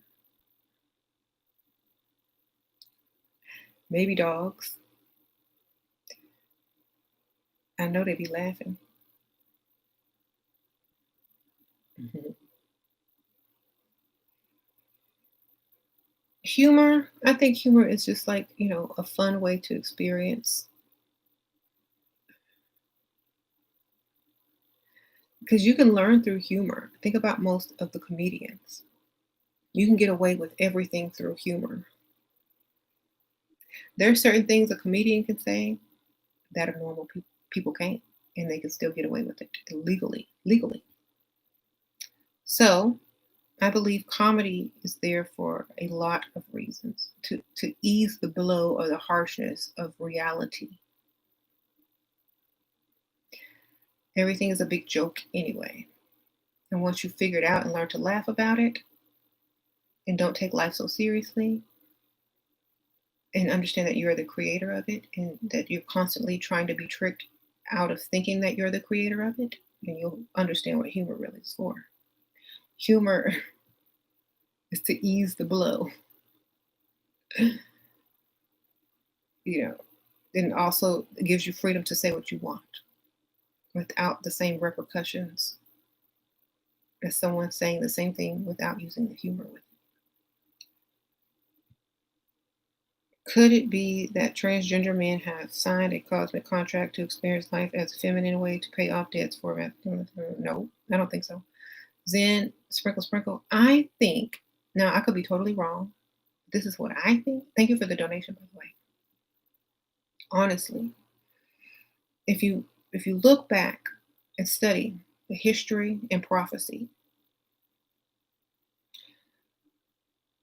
they always said as a sign of the times, there will be trans as a sign of the times and things were getting ready to change drastically. And the reason why a lot of trans people come at a certain time, because if you think about it, because there were laws, because there were, things against people being openly this or that, a lot of it was suppressed and, but now it's, a lot of stuff is being promoted. Why do you think people feel like there's a cosmic contract or this is how you were born and this and that? Frequency. The frequency changes of the earth. A lot of pharmaceutical companies putting stuff in vaccines, a lot of promotion on TV, a lot of putting down of one gender and raising of the other. It's a program. And in order to create the sign of the times, in order to create the abundance of transcend, also when it's code for something else. Now, you can feel how you want to feel inside yourself. You can feel like you want to be this or you want to be that. That's great. But at the end of the day, we don't realize that this was all prophecy, and not prophecy as far as, oh, God made it happen, but man made it happen. Prophecy is not something that it's like somebody can tell the future. Prophecy is something that people fulfill. Okay, so scientists can fulfill prophecy, politicians can fulfill prophecies, entertainment industries can fulfill prophecies. Okay, and so in order to fulfill these prophecies, that's a sign. That is a sign of things of change. Now, the trans person is symbolic of the alchemical marriage.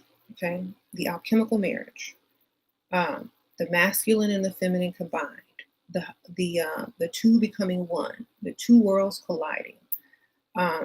So, and if you read the Bible, it talks about how if God gave, I don't know who it was, but one of the dudes a task to act out every day. He had to do the same act every day in this village as code to warn people that something was to come. So it was like performance art. And so in this modern age, in this day, they use programming, frequency, drugs, and also raising and lifting of, you know, this person, that gender, and that gender.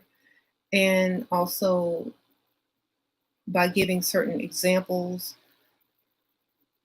and taking away certain examples. So it can all be created in a certain way. Um, and I feel that I don't think it has anything to do with cosmic, because a soul, it doesn't matter. If you lived a past life as a man, if you lived a past life as a woman, you have that feminine and negative um, energy and that masculine and positive energy within you already. It's already in you. Um, People can consciously decide to be trans tomorrow. And then some people feel like they were born that way. And then some people feel like they're being influenced that way. So it just depends on what you think it is. If you think it's a contract and you feel it's your contract, then that's probably your truth. To some people, especially kids, a lot of kids don't even know that they're a lot of kids think that that's an option. You know what I'm saying? The way that they're promoting um, being trans, they think it's just like a style of dress or a way to express themselves, like being goth or being something like that. Kids think this now because that's how far that they've promoted it. They think it's a trend. They don't understand. And I can't, say, oh, well, that's wrong, because they don't understand that it's not a trend. And I don't think it's wrong at all. I don't think that they even know what it truly means. So I feel that most people, if whatever you feel it is within, that's what it is for you. It's different for everybody. So they think goth is a subculture, and they think trans is a subculture now. Basically, let's think about it. Kids, I'm talking about kids. They think they have a choice. What do they want to be when you grow up? Oh, I don't know. I might be trans. Some might be goth. If you talk to kids, they think it's something that you could choose as a style of life. So they don't understand that it's a mental as well. Or if they go learn about it and they understand that it's mental, then they'll think about it. Well, do I feel that way? Sometimes I wish I was, a different. And then the seed gets planted. So I also feel that it can also be a planted seed as well. So it's several ways. hmm I don't know. I mean, if you want, however you feel like you need to express yourself in this world, I mean, live for yourself. I don't have anything to say to anybody who's living their best life. Go for it. Know thyself, right?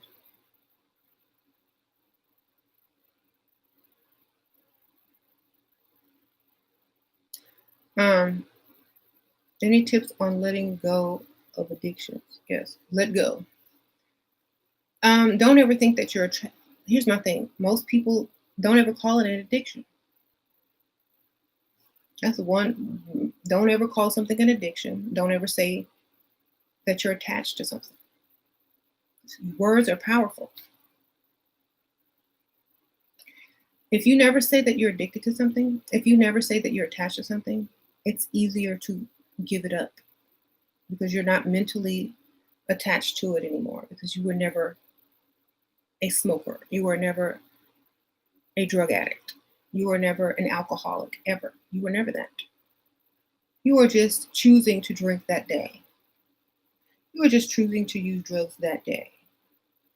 It doesn't make you an alcoholic or a drug addict. It makes you a person who decided to do drugs that many times in a row.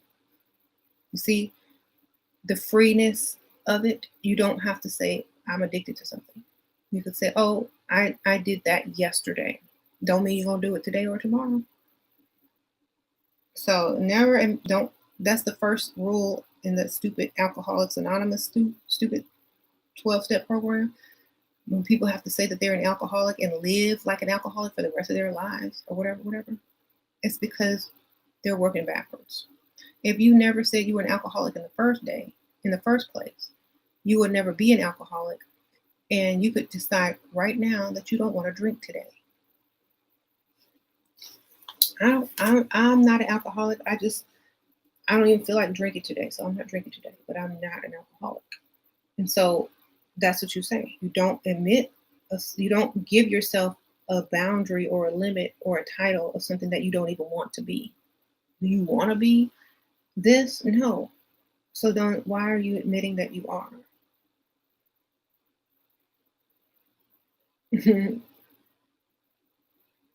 They work backwards.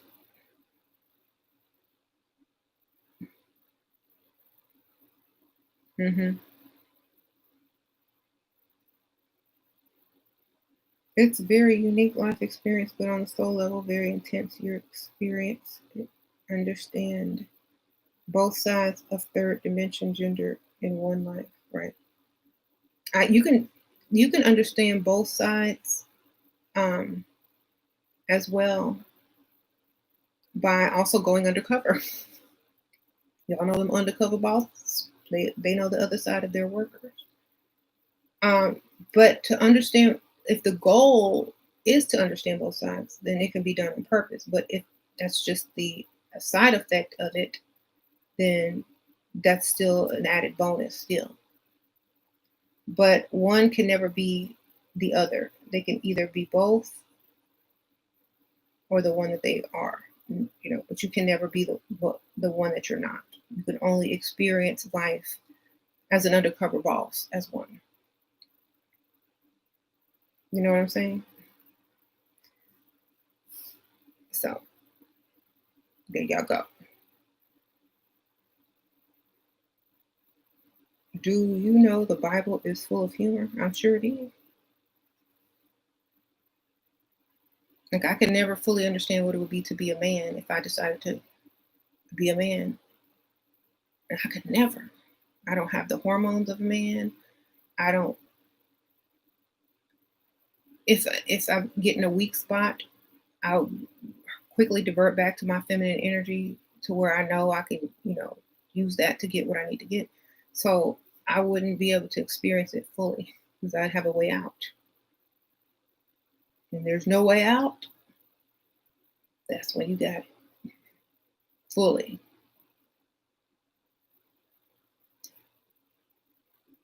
That's why I think past lives are important to remember, because you experience different, genders in your past lives.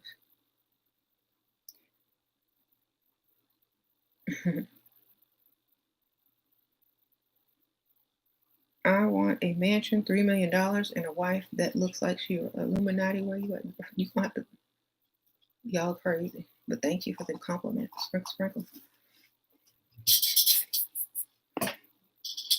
Who said Illuminati? Where you at? I'm right here. I'm trying to tell you how to get it, and all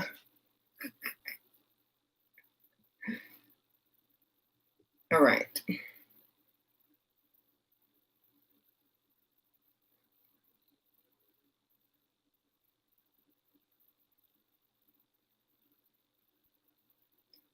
If you feel accepting or not accepting you have addiction is going to help you overcome it, do what you believe is going to, right?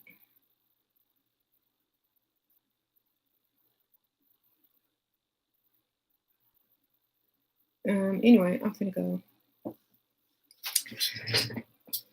Thank y'all for watching. Thank y'all, everybody who donated. I appreciate y'all.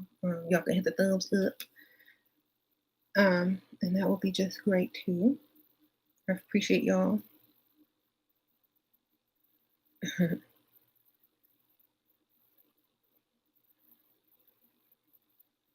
You said tell them you're trying to sign up. You can't sign up. You just have to be in the mindset. That fake Illuminati you're thinking about, that ain't no real Illuminati, y'all. Those people that buy rides out. That's not how you gonna be the Illuminati if you gotta hitch a ride. Period. Okay, think about it for 2 seconds.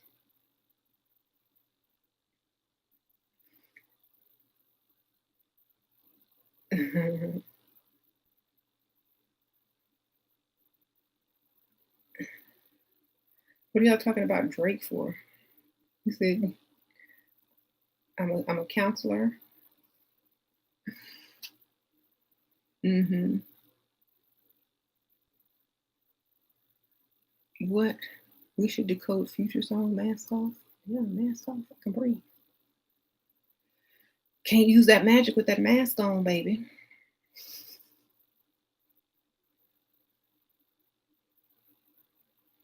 Hmm.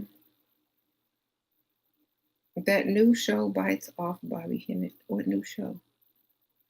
It's not really okay. See, here's another thing. Y'all can't think people are biting.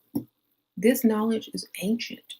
If someone learned something from ancient times, that doesn't mean someone else stole it. It means they went and got the same research from ancient times. Okay. You said Lovecraft Country? That's hermetic. That's hermetic knowledge. Some people that never even heard of certain people still have the same information. Okay, so y'all have to understand it doesn't come from one person, it comes from ancient times. Their interpretation of it may be a little different, but it's the same knowledge, it's the same code. Okay. So don't sound okay. I don't want people to be out there sounding stupid saying, oh, they got that from this person, but that person got it from ancient knowledge, which is available everywhere on the planet. Now that we have, free knowledge everywhere.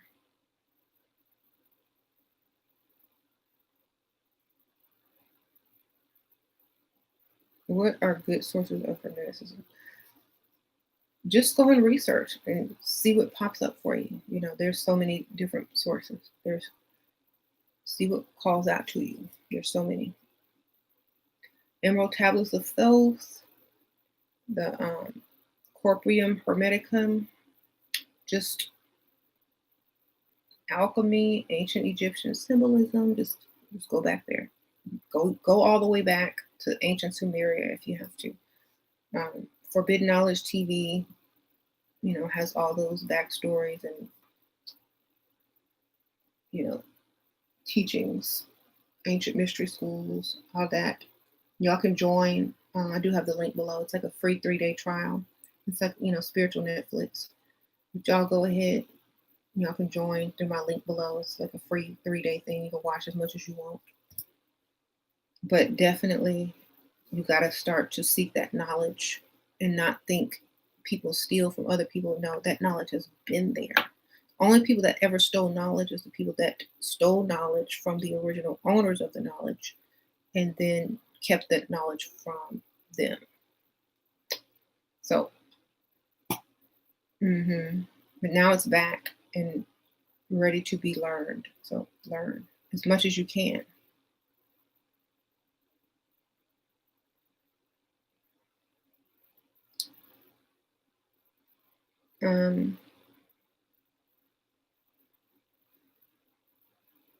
Religion is good in terms of community. Yes, the building fund, baby. Y'all know the building fund is really the pastor's side chick fund, right? Just so y'all know. That's for the community. Um,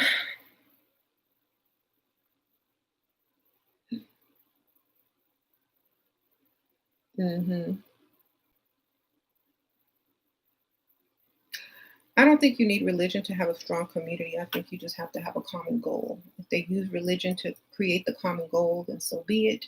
It's called brainwashing to come to a common goal. If you just want a common goal out of the greater good, that's a different story. That's when everything will change. That's why they shut down community groups that don't form under religion that want to change something, unless it's some type of funded thing, So I don't think religion is necessary for a community, but if that's what brings people together, it's still limited because of the religion.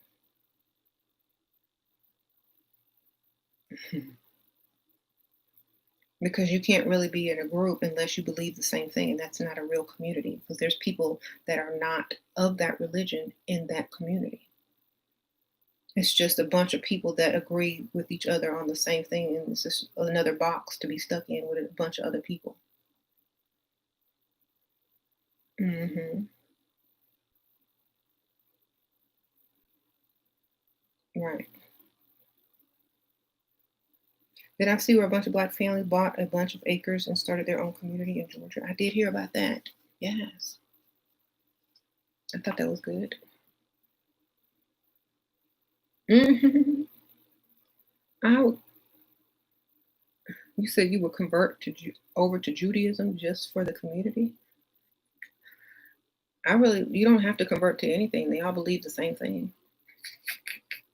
Just they say it in a different way. That's the trick. Remember, life is a trick and it's a joke.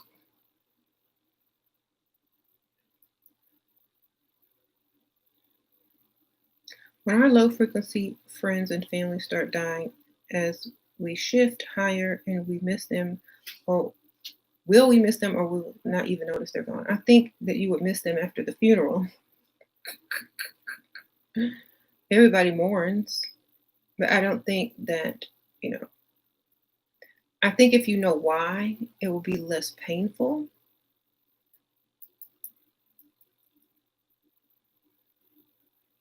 But I think you're gonna miss people that leave, yeah. Like, hmm I've noticed pastor teach pick me shit ideology to women. Women flock to these low vibe messages from church leaders. Ooh, yes. Religion is not good for women, period. Hmm. How do you get someone to stop smoking cigarettes?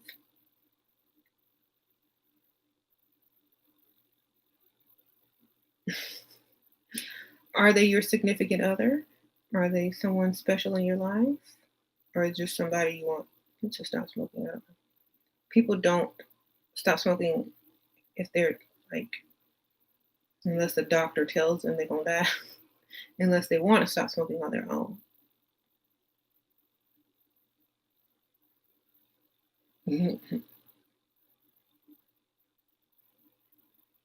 Your husband, don't give him none. That's how you stop him. If you smoke a cigarette, you ain't getting none ever. Every time you smoke, that's 1 week without it. I bet you he'll quit tomorrow. Take away what he wants the most.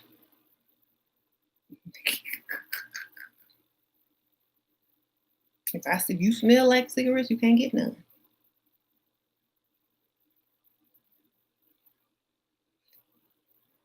If I see you been buying cigarettes on the credit card, you can't get none. Period.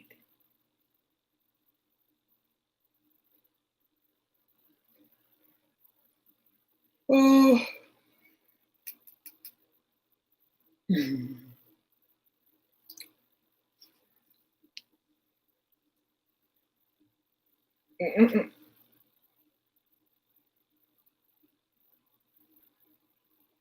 Why did I see the YouTube video why the Orisha didn't save us from slavery? She said it was a curse from the Divine Mother against the Divine Father for mistreating her. You know what that's code for? So it's code for mixing out of your race. There you go.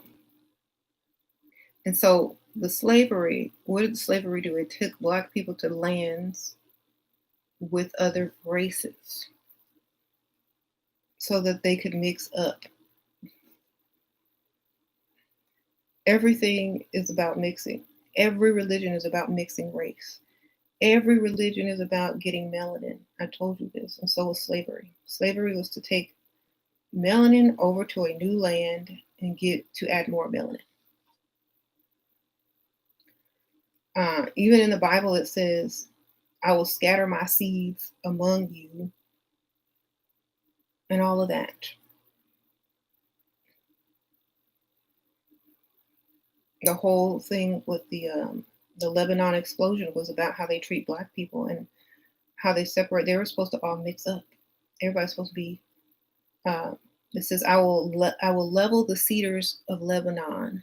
If you like, I forgot which verse it was, but they were basically saying, if you don't treat these people like kings and queens that I send among you, I will level the cedars of Lebanon. And Lebanon, especially Beirut, is known to be really racist towards their people of color, brown people, Black people of color. So that was already prophesied. So we already know it was created and done that way on purpose. It was orchestrated on purpose.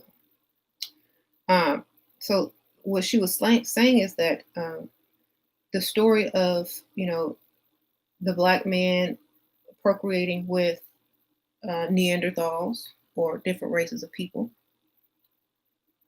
and creating what they call the Nephilim or whatever they was going to call them.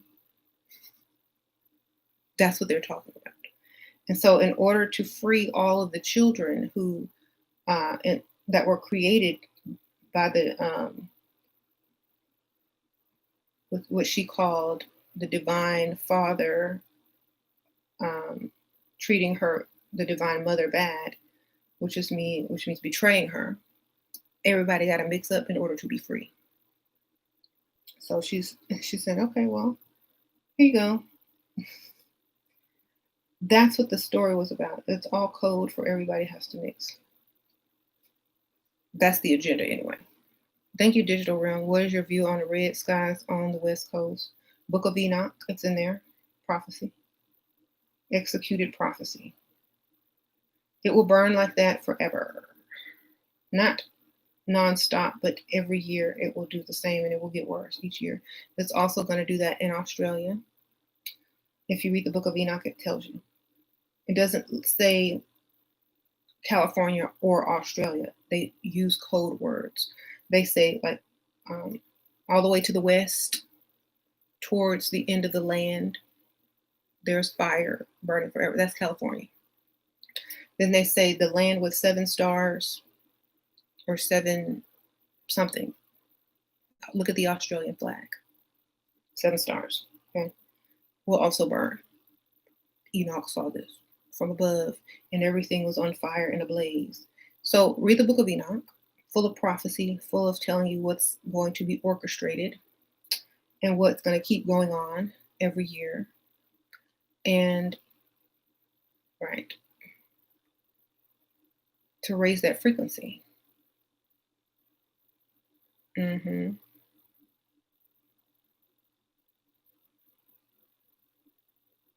But only in those areas where they burn. Yeah. There'll probably be an explosion in Dominican Republic too, because they racist against the Haitian neighbors. It has to be in the prophecy. If it's not in the prophecy, those islands those are sacrificial islands. Y'all don't believe me? Those islands in the Caribbean. They're all sacrificial islands. Those are the sacrifice. Believe it or not. So that's why they're always being destroyed by hurricanes. These are the sacrificial islands that is being sacrificed. Let's see. Mm-hmm. How much drama do you take from your past life? None. I'll leave it there. Just like how much credit debt do you take from your past life? None. You leave it there. Okay. Like I said, everything is a choice.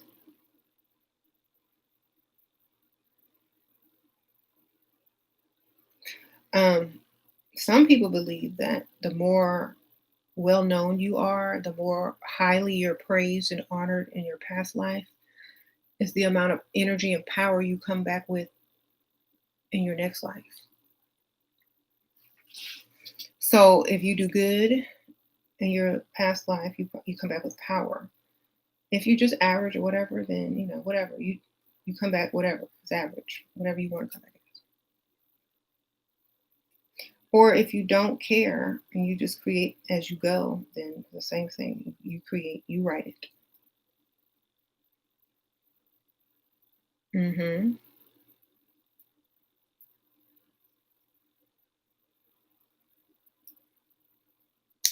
I said I was gonna go like minutes ago, so I gotta go for real now. But thank y'all so much. It's been interesting. It's been fun. I like talking to y'all, answering y'all's questions. And the whole point of this video was use the magic around you. First, I say the first 30 to 45 minutes of this video is where all the topic discussion was. So